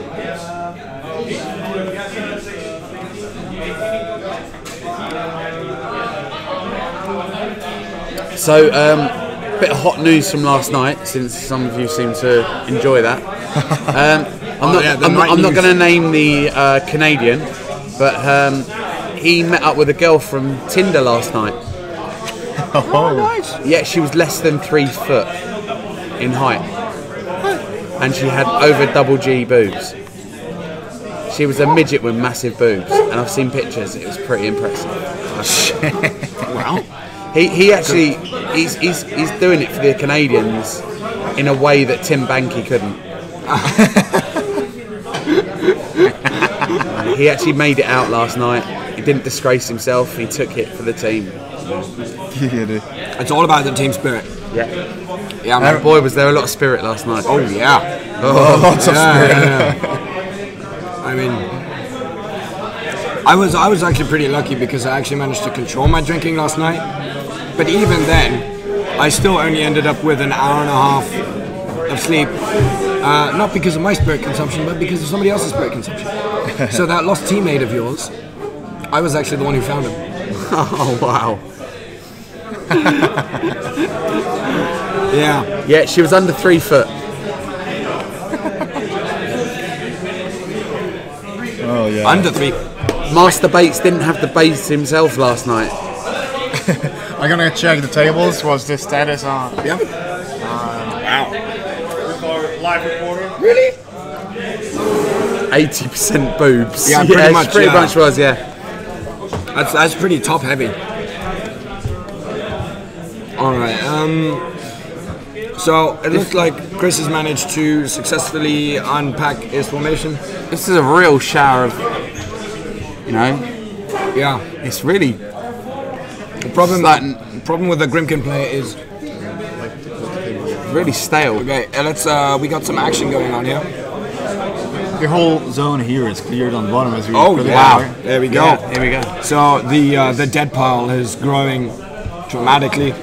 Sadesh has managed to clear out the bottom zone. He's going to start scoring. So you're going to start seeing little dice appear here. He's making sure to contest his top zone. He's probably going to try and kill 1 or 2 dudes here. Either that or put some chip damage on this desecrator here. The central zone is still contested. I mean, with this house getting in the way, it's very hard to clear these central zones. And he's really going to start putting the pressure on Aaron here. And I am predicting that Aaron may potentially have to commit Scar into going in on this Gladiator alongside the Desecrator to get the kill. Because I personally don't think the Desecrator alone is going to be able to do it. And he doesn't have any supporting infantry to help him out. To He can put some chip damage on it from range quite happily. I'm not sure he has to go in melee. Yeah. Desecrator can go in and do the melee after Scar's put a bit of range into it. If he puts Scar all the way over there, it's a bit wonky, isn't it? Because then he's leaving. Yeah, but I mean, he's getting to a point where he's starting to run out of models. Yeah, but look at the top zone. He's really cleared that out.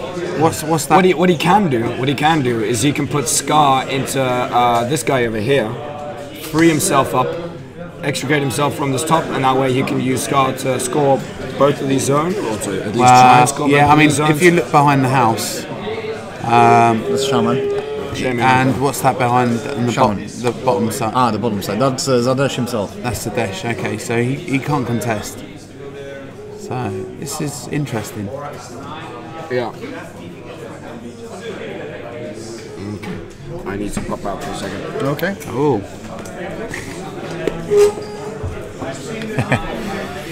Okay. So let's go to table Here we go. Some blood gorges coming back in. Oh yeah. These things are messy. Yeah, but the flames are so beautiful, right? Those models are great. I know. They just cause so much carnage. Yeah. They are pretty crazy. How many of them can he get back from that? Looks like he's brought in. Was that 2 or? Yeah, I think he's brought in 2. And the maximum is what, 3? I believe so. Yeah, let me check the war room. Okay, meanwhile. Okay, I'm checking. I wonder how many of them can get Okay, back. so the Gladiator is pretty hurt. Thank you very much, Carver.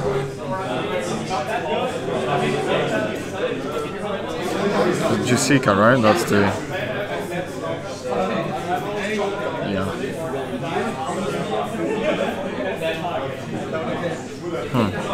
I don't know. That's not the. Well, maybe the unit's ability to. I think definitely Australia should win this because they have got the token Asian. All the best teams have a token Asian. Yeah, we don't have any Polish teams. Okay. So apparently, this cycle there is probably going to die, right? There are a couple of charges. Maybe. They're charging Shaman as well. Those 2 just came on. So they cannot. Yeah. They can't activate. Well, they can move, but they can't make any attacks. Okay, so just engaging and blocking the access to contest, right? Yeah.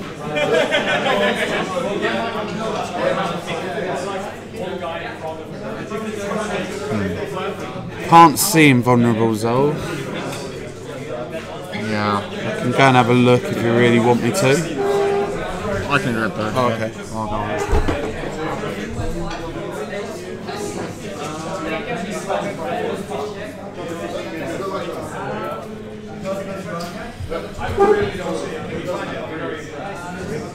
There we go. I do not want to interrupt. I cannot see any Right. token. Yeah. It's not there. Yeah. It's probably not there. So the Jack's going in now. Oh, that's the proxy base for a Jack. Yeah. Okay. That's what. That's been. Okay, so Cyclone is dead. There we go. So he's going to score one back this turn. Oh yeah, this zone is clear. Yeah. So let's shift him round. Yeah, the same as on table 2, right? Both teams are both players are on both tables. The players are shifting around the middle point. It's a really tough scenario. Yeah. It's really dead. I'm not actually a big fan of this one. Yeah.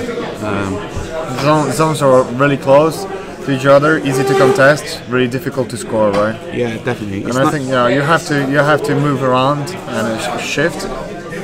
That's what usually happens. That's a bit sloppy.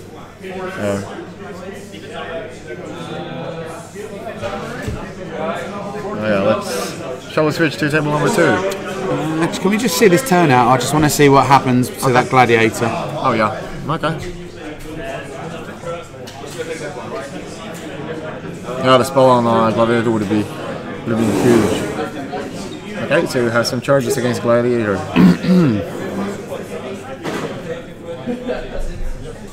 wonder if he'll survive that. Oh, he has the siege animatrix to retaliate, and a cyclop, right, to contest there. So in order to score in that zone, he would need to get rid of those 2 war beasts. I don't think it's even possible, but the Jack still didn't activate, right? This one. I'm assuming so. We've not seen it activate. We can see a couple of focus points there still. So he probably didn't activate. Frog spawn. Sorry? Frog spawn.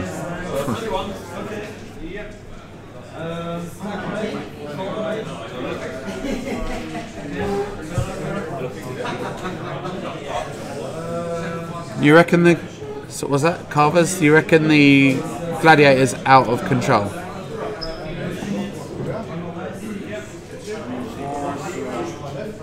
I don't see that. His other has what? 7 fury, it'll be 14 inches. He's still in the control. So what? The charge attack? This table is really open as well. There's nowhere to hide. It's beside what that the building huge at the back is just. Yeah. It's not anything. I mean, it's stopping Scar from being in that bit, but yeah, it's really not forcing Scar to stay in that part of the table, right? Yeah. But in the meantime, she's protected from front. If Zadesh walks up to the top zone, the gladiator would be. Yeah, I don't think Zadesh would go up there. That's unlikely to happen, right? If he's all right. Good news. Everybody's alive. Everybody's alive, and I will not be homeless tonight. It's kind of a big deal. Okay. No, because obviously Marcin and some of the other crew, when they got their reservations, they couldn't get a room for tonight until tomorrow, so they have to go to a different hotel later on tonight after everything finishes. Fortunately, my reservation is until tomorrow, which means I actually have a place to sleep. Oh yeah. And I don't have to wander the streets of Warsaw tonight. Don't worry, you could have saved my place. Stumble around. And waiting for my flight tomorrow, so that's nice. And how's your luggage? You guys apparently they have found it. No way, where? In Jamaica? Is that why you've been wearing the same clothes the whole time? Apparently it's been received at its destination. So here in Warsaw. I'm not sure what the destination is. They forgot to mention that. Okay. Here we go. Destination Poland. And they are delivering it. But also they forgot to mention where they're delivering it to. They should deliver it to the hotel, right? Either the hotel or my home address back in Rotterdam. Okay. Well, great. So it looks like this Jack's going.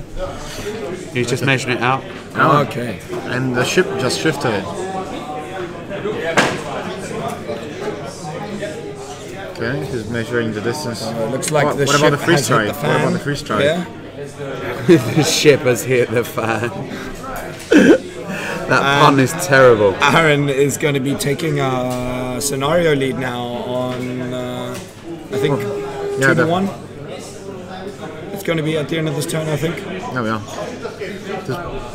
This will be interesting. Whether the Jack will be able Zadesh to destroy, to remove the probably, gladiator. I'm 90% sure Zadesh is not going to be able to contest the top zone next turn. How's that clock looking? I can't really see. Okay, well, let me see. I'll have a look. Don't worry. Oh.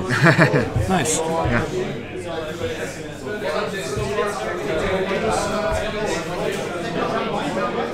Oh, there we go. Gladiator's gone. Oh yeah, gladiator's gone. Boom. We missed that. Yeah, he didn't even use his whole focus stack, right? Clock update for you guys at home. Whaley, the Australian player on the right, has 7 minutes left on the clock, and his opponent on the left-hand side of the table has 13 minutes left. No, that's more than enough. Yeah, to finish this game. I mean, he's only got three. He's only got like 3 models left. Okay. Yeah. He can play 10 turns with that clock. 3 models on the left. What Cyclop? And CJ Matrix, Zadesh, and Shaman, right? Yeah. Okay, and probably like a yeah, single he's got Giver. like 6 models in total. Okay. 3 of them are supports, I think. Okay, so let's go to table number. Which number shall we go? Table number 4. That's a Protectorate versus Mercenaries matchup. High Reclaimer versus Ostrom. Nobody really cares about this one. Protectorate, There's still a lot of models. That's definitely a post High Reclaimer feat, as part of those models died and get back to the game and died again. So what's the score? It looks like 2-all. 2-2. Turn 4, 2-2. If you head to table 2, we have a quick clock update there. Potsy is actually in a little bit of trouble. He only has 3 minutes left on his clock. What's the other? His opponent has like 11 and a half minutes. Oh dear. Oh, that's a good roll. That can go down to Potsy death really needs to step it up and get aggressive. I'll check the other clocks. Okay. Yeah, Welsh Masters. Yeah, you got to love a bit of Welsh Masters. It's Martin Jenkins' 10th year next year. It's going to be super special. Oh. Yeah, it's going to be 10 years of Firestorm Games. The venue where it's at as well. So it's those of you who've been before. It's a fantastic event. It's really, really sociable. Cardiff is a great place to go out. Because it takes place in Cardiff. Yeah, smack bang in Cardiff Centre. It's very handy for all the conveniences. You've got cheap flights. You can get fairly cheap there. You can get into hotels, like easy, good hotels from the venue. Those of you who haven't been, I say you're really missing out, because I definitely know the guys that have been before will tell you how good it is. Take your word for it. So we've got 4 tough lows at the top there.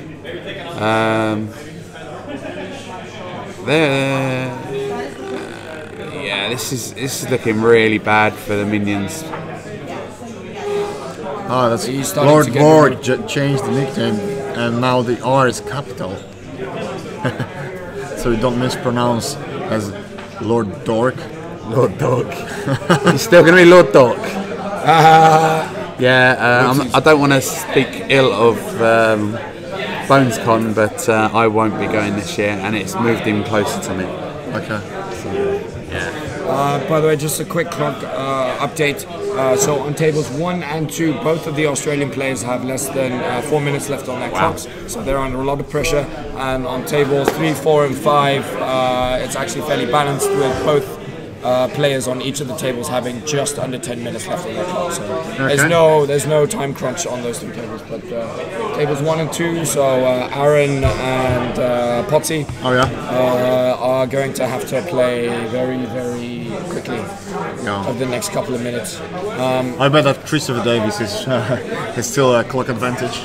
He's got like 9 minutes left, so he's not even going to start getting into the zone until he has about 4 minutes left on the clock. And then the way he told it to me is once the clock hits 3 minutes, apparently his perception of time slows down and he's able to actually make plays a lot faster, to the point where he can play multiple turns within 3 minutes. So what we got going on here then? So over here we have Danny 2 versus Kalisa Danny 2 1. versus Kalisa. So Jeff managed to get pretty aggressive with his Risavast defenders, his Pain Knight, and the Electromancers. Oh, yeah. He managed to do a lot of damage to a whole bunch of Satixis Raiders. On the top zone, his opponent is pushed pretty deep. He's managed to beat up that top Harpy. Yeah, the Harpy is what? Knocked down? That's a Yeah, knockdown he got token, knocked right? down. He took a crit knockdown. He took a lot of damage. Crit knockdown, wow, Yeah. that's right. And he managed to basically pretty much clear out a lot of So models. Kalista took a bit of damage from that then, from the feedback. Yes. Yeah. So This is actually quite a bad matchup for Jeff. I believe so. It's not easy by any stretch of the imagination. No, he I've has played to- it a few times. The most important thing for Jeff here is to make sure that the AFG and the Electromancers are consistently doing work every turn, and he wants to keep that Pain Knight alive. He needs his opponent to kind of roll some bad dice for a little bit to keep the Pain Knight going. As long as that guy's still standing, the bottom flank is pretty secure. Okay. So table 4. The we Polish have, players still have around 6 against minutes. Mateos. Yeah. So around 6 minutes. Mateos is starting to finally commit models. Yeah. And Batesy is still pretty looking in good shape. I mean, he's barely lost anything. I mean, the Rulik Warjacks is super tough. He timed his feet Even a correctly. Weapon Master wouldn't be enough, right? Well, even Weapon Masters will have a hard time against him, but he doesn't have that many Weapon Masters left. but Weapon Master he and sprayed a them fight. to death with chickens. Oh, yeah. Yeah, or bunnies. Spray bunnies. Spray bunnies. So this is a very powerful list, and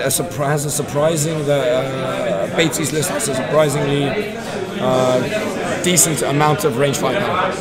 Oh, okay. I'm done. You won? I'm done. Oh, you're done.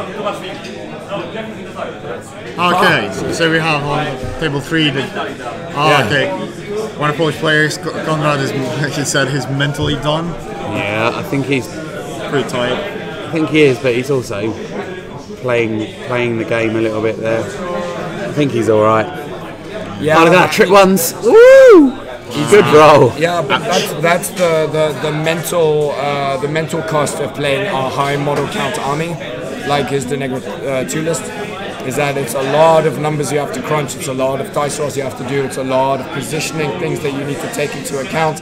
It looks like Jeff has successfully returned from the crapper and is now 1.5 pounds lighter, light on his feet. That's a lot of weight to lose to such a little man.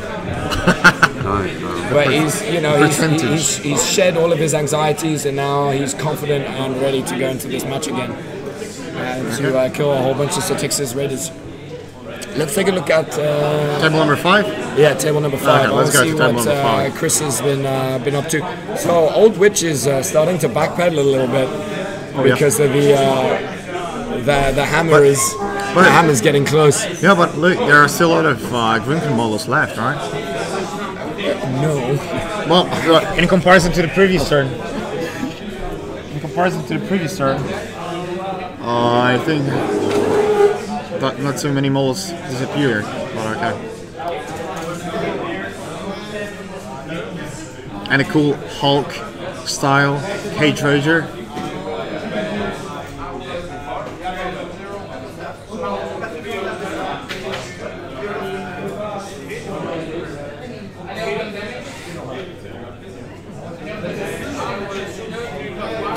Let's go to table number 2. As you can just be looking at the okay, and the Polish player 1 o'clock. So we have first player scoring point for Poland. Good job, Arhain. Okay, it's 1-0 in favor of Poland. Let's check the table number 1. As on table 2, they're currently counting the army points.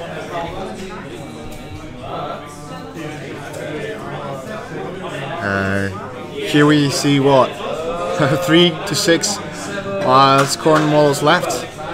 And as we previously said, Crick's player doesn't have a lot of time on his clock. Oh my god, he's bringing back those Trollkin Marauders. Wow. They're almost what? Almost He's all of brought back a whole unit. Is that the unit's ability? Just, First one to Poland, just yeah. in that conversation, and it gives you a little bit of an impression of what I spent my last night doing. Are you familiar with the Marauders rules? How's it getting them back, George? Sorry? Are you familiar with Marauders rule? How come they are coming back? Just keeps putting back those models. He's just making it up, and his opponent appears to have believed him. Like, oh yeah, by the way, Scar 3 has revive. Oh, yeah. Oh really? Okay, yeah, sure. No, I have no idea Okay. how he's able to do this. It might be a mini feat or No. reinforcements. Okay, yeah, that's true. So actually, you were right. She doesn't have maybe revive, but she has the like ability to bring back something. D3 probably models. Let me check. Yeah, well, Reinforcements. There we go. D3 small base and medium based models. Yeah, okay. Okay, that's pretty dope. I never even knew that. Actually, in all the time that we've seen her being played, I don't think we ever actually caught that on camera. No.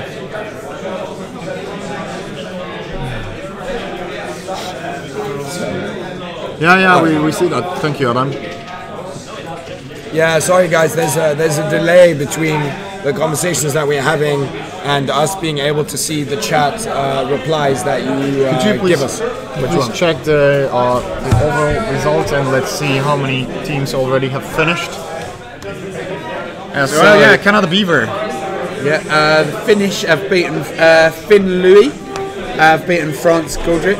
What's that? Goldricks? Yeah, Goldricks. Yeah. Germany, Gesundheitswerk. Wow, good one there. Beat Priest Prime. Sweden, IKEA has beaten the Irish Crack. Okay. We won't talk about the Welsh-Canada game, in which I was the only one that won the fucking game. One of the games is just resolved. Table 2. Yeah, that's what, yeah. So Potsy has lost. Yeah. He's On timed deathblock, out. yeah, on deathblock. deathblock. But he was actually they were on 4 control points each, and he was he was leading by 1 point on army points killed. So if he'd made it to the 7th turn, he would have won on second tiebreaker. So we're looking at some of the matchups so far. Germany Poltergeist beat Swiss Chocolate. Oh, come on, we read chart. Epic Greek lost to Ireland Creole. Oh, the team we hosted on the first round. We've actually got a really close one going on between Norway Munin and Edison, USA Edison. Okay, 2-2. Michael Ireland and Denegra won, playing against Jonas. So it's Tom Guan won. Ladies and gentlemen, did you hear the surprise in his voice? Yeah, because he's the alternate, so top one.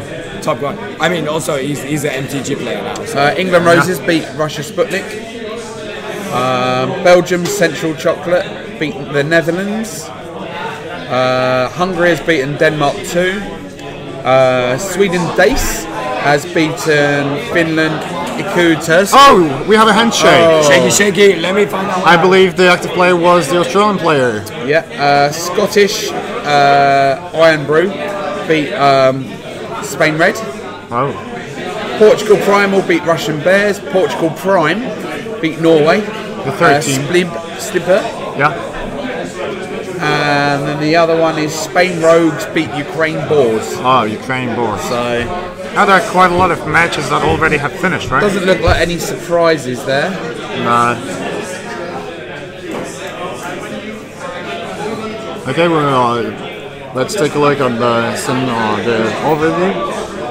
George is currently talking about the game on the 5th table, so we'll be able to know what happened. He's coming. So what was who won? All right, so ladies and gentlemen, it's Chris Davies has tied the score by winning his match against Tomek, by assassinating the old witch. So that was an assassination. With his man walls, just stabbing her to death. Oh really? Yeah. Okay, so we have a tie, 1-1. The Australian player won. It's just some poor. Let's get to table number 3. For his first WTC ever. So this game will be this round. This match will be really tight between Poland and Australia. Sorry. Yeah. So we got Jeff trying to clear the central zone. I'm just going to check the clocks for you guys. Okay. Yeah. Check the clocks on the 3 remaining tables.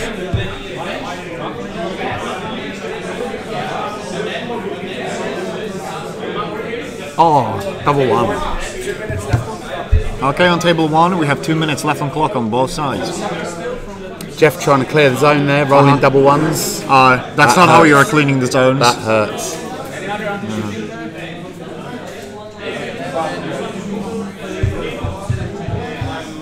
Okay. They're 4 minutes. Okay. Or who's got 1 minute? Okay, so on table number 4, Mateusz is having only 1 minute at his clock.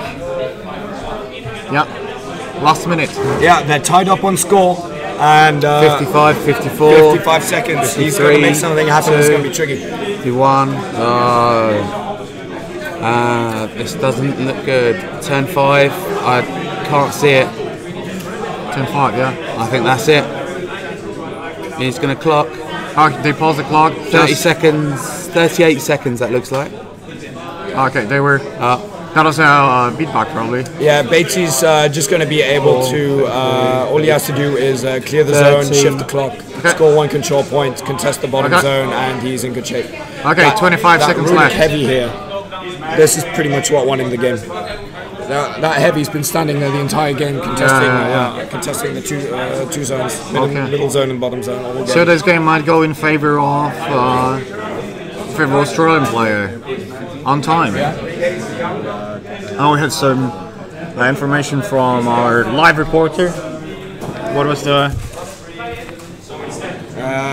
So we have table number 1 finished. Yes, table number 1. Oh, and who won? Probably the Brits player, right? Who won? Do you know? Hold on. Oh shit. One second. Okay. Let's go back to that other game. Sorry. There we go. Okay.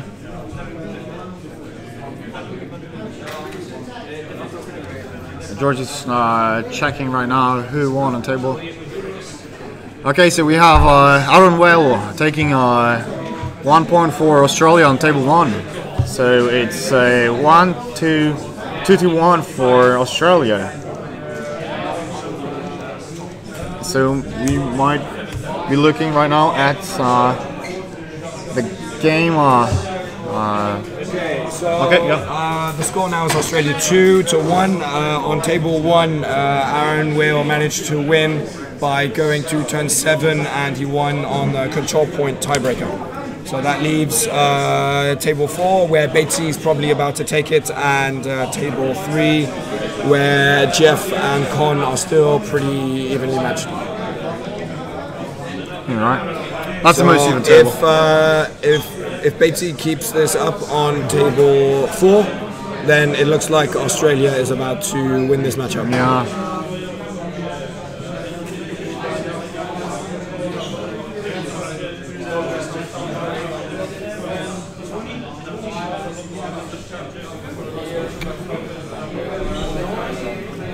Okay, let's get back to table number 4. As here at table number 3, the game is really even. As here. No. Yeah. So who lost? The Welsh ended up losing to Australia. Quokka. The team we had on the first round playing against Greece, Epic. But what about United States, Rockefeller? I'm just looking for that one. It's on top. Still going. Oh, losing against Poland South. Okay, so Poland South might be the Polish team going to semi-finals. Jeremy Lee and Priya. And Mike Poirier. Lost. I'm not going to pronounce the Polish names. Yeah, so Kruker and Homik, Artur Ritz, they just won their games. So it's all down to the remaining 3 Americans. We have the table 4 and 22 seconds left on Polish players' clock. Okay, go. 4-3 in scenario point. So just contesting, moving fast, playing 6th turn, 10 seconds left. 10, 8, okay, clock. Turn pass to the Australian player. What should Norbert drink? Oh yeah, that was our poll from last night. We had 20 votes in favor of vodka for Norbert. Amazing. So on table 4, we are looking at a 5-3 control point lead. Okay, so with Con having 7 seconds left on his clock. Okay, so all he needs to do is So Bates has to kill this contesting model up here. Master Bates to the rescue. And he has to kill this. How many seconds? How many? What's the clock? He's got like a couple of minutes left. Couple of minutes. Okay, George is just running to check. We have. Okay. 4 seconds left. To 19. Okay, it's 4 seconds to 19. They just switched the clock. Corrected the. It's all discussing something right now.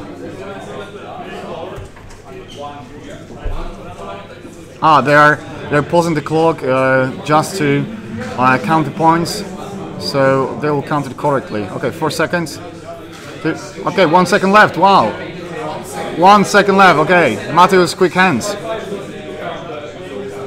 Okay, so they're counting points. We have a handshake. 1 second left on his clock versus 9 seconds left on his clock. They're tied up on control points. They're now going to army points killed. Okay. Okay, so let's take a. Yeah. Okay. So as soon as we know, we'll let you know. We're looking right. Yeah, we are looking right now on the last table, table number 3. This is pretty epic from Jeff here. This is not a good matchup. And he's still in the game, right? He's so super. I hope he's dead. 4 minutes each. Okay. I don't think it really matters that much because he can't score up there. I can't see where's Denegra. Let's find Denegra. Where is she? Where is Denegra? Okay. Is that? No, that cannot be Denegra here. No, Denegra in the middle. Where Focus? Where Focus? She must be at the top.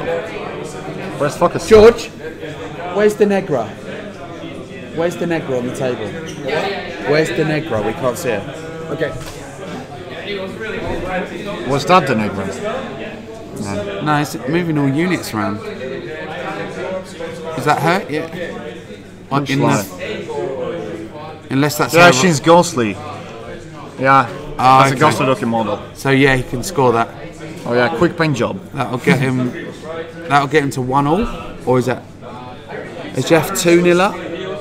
Yeah, that's Denegra. That's your Focus type. Yeah. Yeah. She's the lowest they're still counting points, right? Yes, on table 4, they're still counting points for the tiebreaker. Yeah. So it's either now it's either now up to Jeff to win it. Okay, in the next so the result is there. Here we go. So we have hugs being exchanged. Okay, I'll ask. I get Bitsy over here. Not yet. What? All right, ladies and gentlemen, it looks like they've done the calculations, and we're gonna get Bates.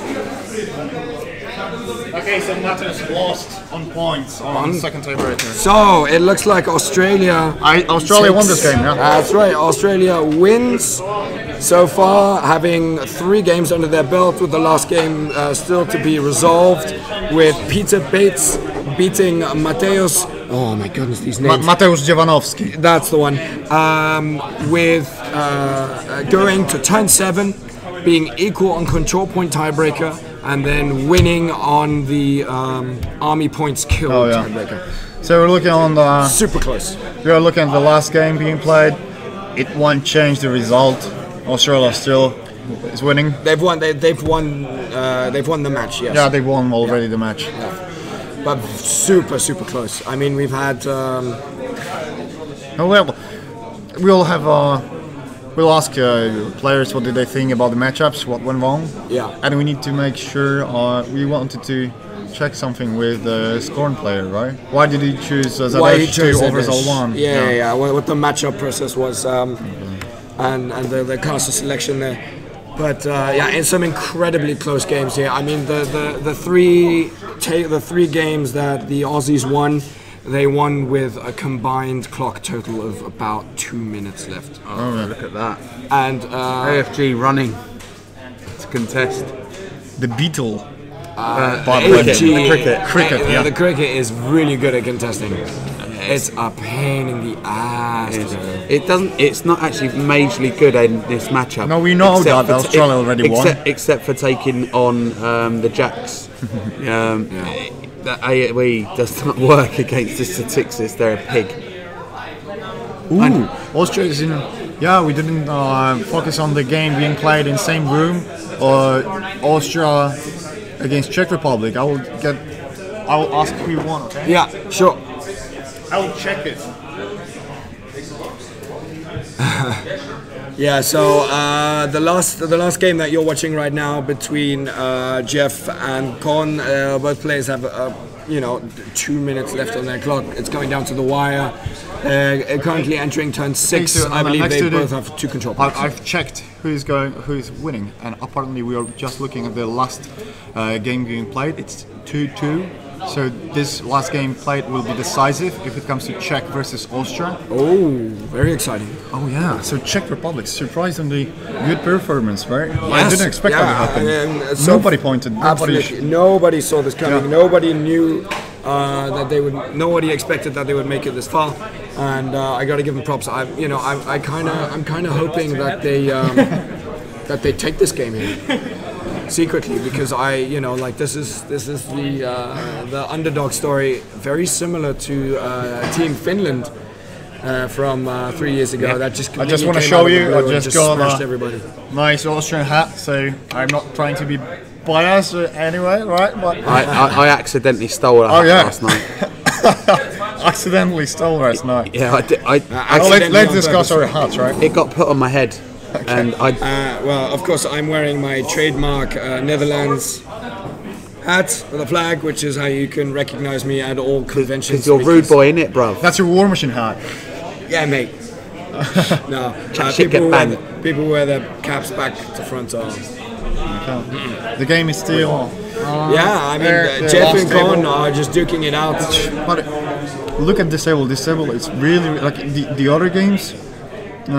For example, the Scorn versus Cricks matchup was pretty one-sided, I would say. From 1 hour in, it was looking like the Scorn player is going to lose. But here, it's still not decided, right? Well, actually, no. So I'm very excited. Killable. They're on. Czech Republic won. Wow. Has won. Has gone 4-0, and they're moving on to the next round. This is super exciting. As for semi-finals, we have Czech Republic, Canada Beaver, Australia Flaming Galax, and we are waiting for USA Rockefeller to finish the game. Let's take a look if USA has made it to the top 4. So it will be either Poland South or USA Rockefeller. So Poland South and USA Rockefeller is still going on. 2 games have been resolved in Poland's favor. So shall we invite the Czech players? Maybe Zug. I'm going to disappear. I'll let you do that. Okay. Thank you. And I've just dropped my guts as well, so you can enjoy the smell of that. Ooh. Thanks. It's alright, buddy. That's alright. Okay, so in the meantime, Poland South, they are still playing. So we will get back to you as soon as we hear from them. There is 1 slot left in the top 4. It's either going to be USA Rockefeller or Poland South, and we are now going to be interviewing one of the Czech players who just won their round 4 against Austria.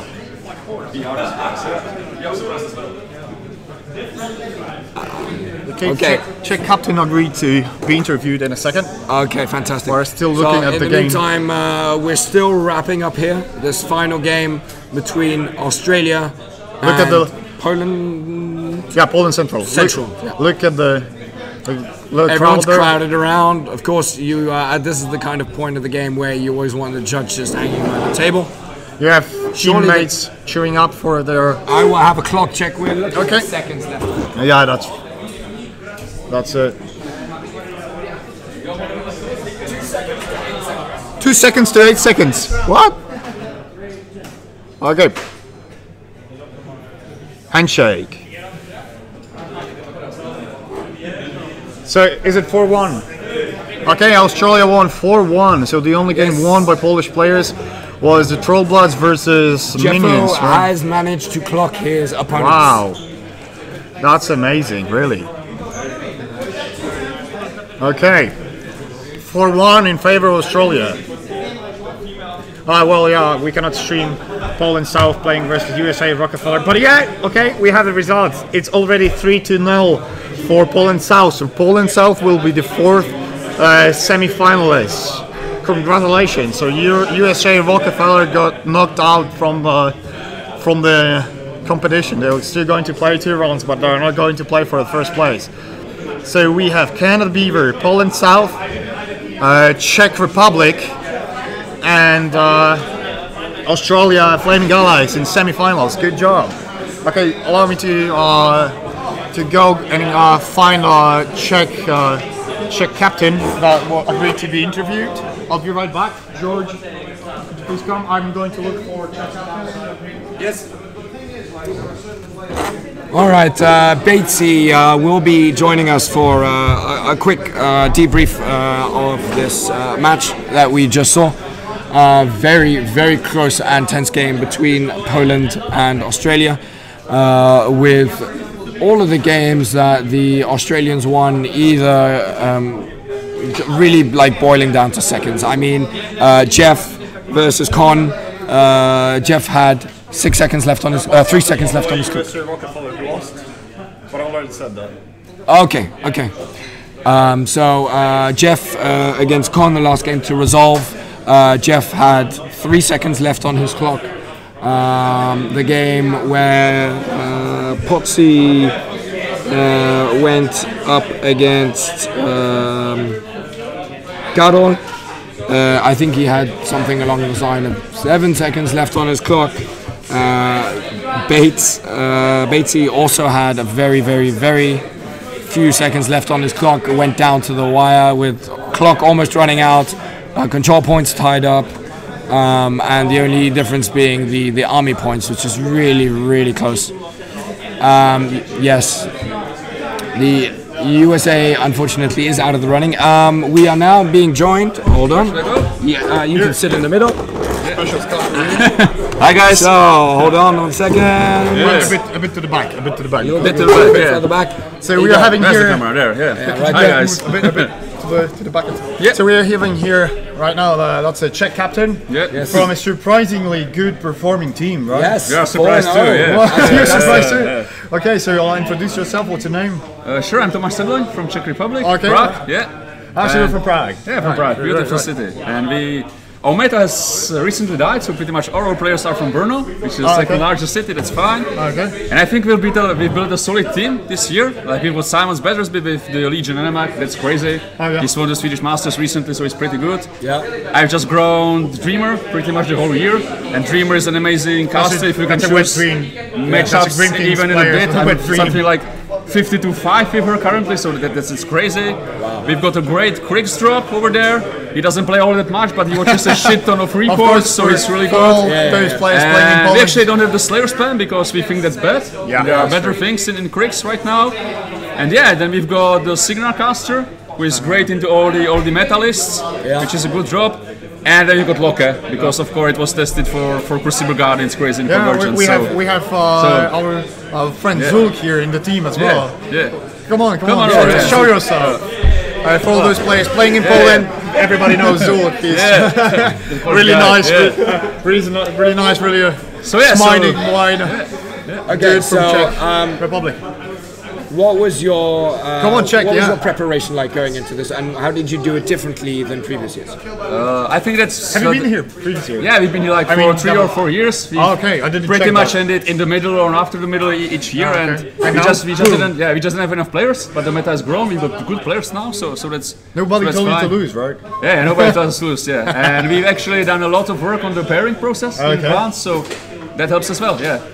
And I think that we've got all the crazy casters now, so yeah. The only thing that we are missing is Rushev. And except for that, I think we've got all the best things in the meta. So who do you have? You have Legion, Anamag? Anamag and Kalos, which just automatically wins a scenario if it's favorable.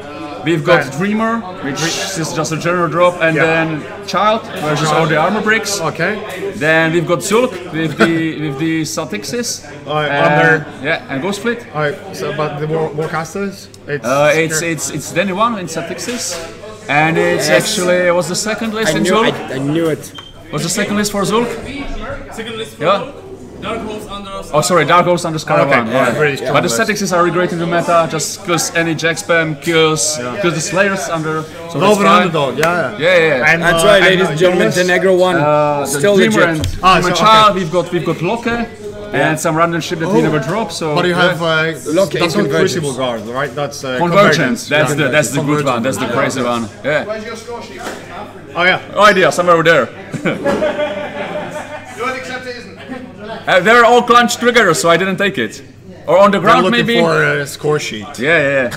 So yeah, we've got a solid team, and actually we've got 3 strong players to take points. Yeah. And then 2 players to just lie on the bad matchups that they are 50-50, like in pretty much everything that's bad for us. So. Okay. So you've That's got pretty a solid much you've got a. It sounds like you've got a fairly flexible roster that you can take a whole bunch of different because matchups. if you win the roll and you can choose 3 matchups, then you win all 3 of those, and if it's tables, then it's So 3 solid guys that just win and take points, That's and the 2 point. guys that are 50-50 into everything scary. Yeah, and that's how you win, right? Yeah. The pairing process is really important. That's a it's crucial super part. important. Yeah, So I'm actually curious about this. So you've had 4 games now.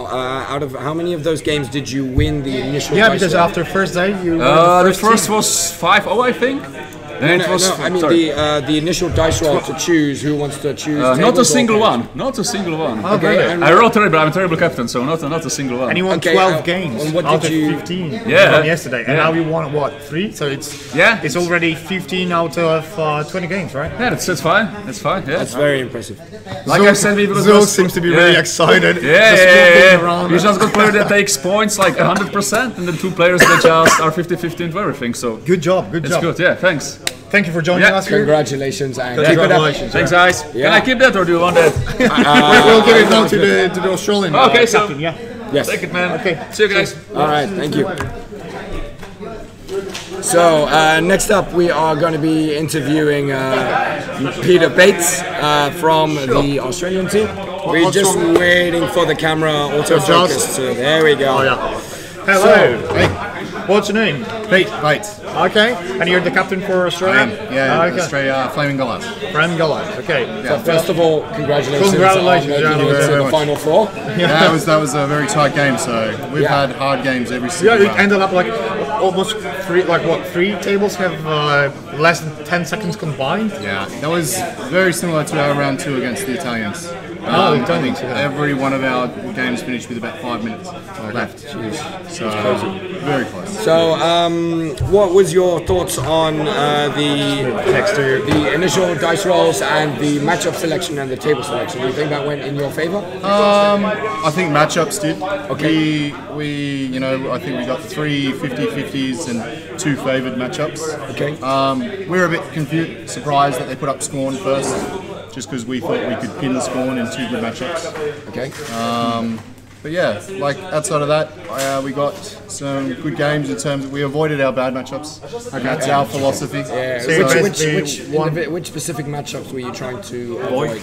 well, we don't want to get Potty the Cricks. He does not like Cricks at all. So yeah, he probably plays well into it, but he'll chill. So Okay.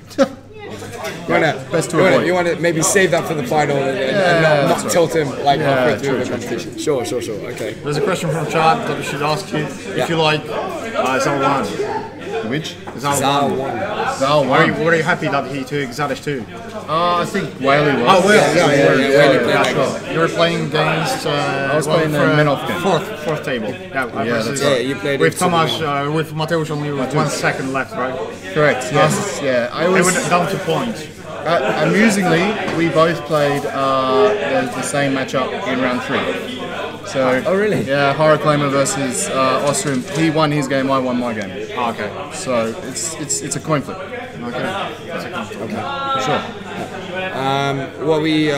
I think what we saw pretty much along all 5 games is some really close attrition plays. Like there was only maybe one game, which was the Aaron against Powell game, which kind of swung quite heavily on attrition. But I think we noticed on all of the other games that you tended to play it quite safe. Yeah, a little bit cagey. Don't give anything away. Sure. Small individual piece trades and try and eke out an advantage on scenario. Is that your general overall game plan? I don't know. Certainly Ostrom, he's just so deep. He can play attrition, he can play scenario, he can play an assassination game. We had to respect each other's assassination all game. But I said, like halfway through the game, I'm like, it's just been a game of shadow boxing. Yes, there you go. Yeah. That's the best way to describe it. Well and truly. So I think I needed to make him feed early, and I think he wanted me to feed early, but you just leave it as long as you can, I think. Okay. Thank you. Okay. It was a great game. It was a great round. A good number of our players lost to Poland 2 years ago, so it's a little bit of vengeance. Oh yeah. But they were great then, and they were great this year. Good job. Is there anything specific you have for the Australian fans watching at home right now? No. Save it. I'm just happy. Okay, save it for later. I'll get some this week. Okay, fantastic. Good luck. Thank you very much. Thank you very much for joining us, and good luck in future games. Yeah, go win the whole thing. We'll see. Alrighty, take care. This one? Apparently Chromax asks you to please leave your Ostrom at the airport when he comes home. He'll have an Ostrom. Very nice. Okay, alright ladies and gentlemen, that's it for round 4. Yeah, we'll have a short pause. We have a lunch break now, so we're going to be... we have a lunch break? Yeah, we're going to be back in, I think, just over an hour. I think 1 o'clock. Rest to bed? Yes. Little bit of a break. Yeah, the next game should probably be in just over an hour. I believe it's scheduled for 1 o'clock. More or less, yeah. Central European time, obviously. So yeah, thank you guys out there for watching. I'll just check to be sure. Yeah, we're just gonna double check for you to be super duper sure. Everybody won't be just waiting in line. Yeah. So let's take a look. And in the meantime, you guys can go out, stretch your legs, get something to eat. Any idea who will be on the stream? Asks Tort. It's either going to be the States. Yeah, we'll Poland, see. We'll see what will the Pairings Czech Republic and Canada be there. Or Canada. All Australia already played right now, so probably we'll not. Probably won't have Australia on stream. We haven't streamed. We have already streamed Poland as well. It depends on the pairings. Yeah, exactly. I mean, at this point, you know, there are chances that some teams are going to get streamed more than once. But for instance, we would very much like to have Czech Republic on stream. That would be nice. According to the spreadsheet I have in front of me, the second round today is scheduled for 12:30. Okay, so that's in 45 minutes. But I believe we have a slight delay, but you can expect us to get back around like in 45 minutes. Yeah, 45 minutes to an hour, we will be live again. So tune in then for round 5 of the War Machine Hordes World Team Championships. Thank you very much. See you later. See you later. Wait till the... Okay. Yeah.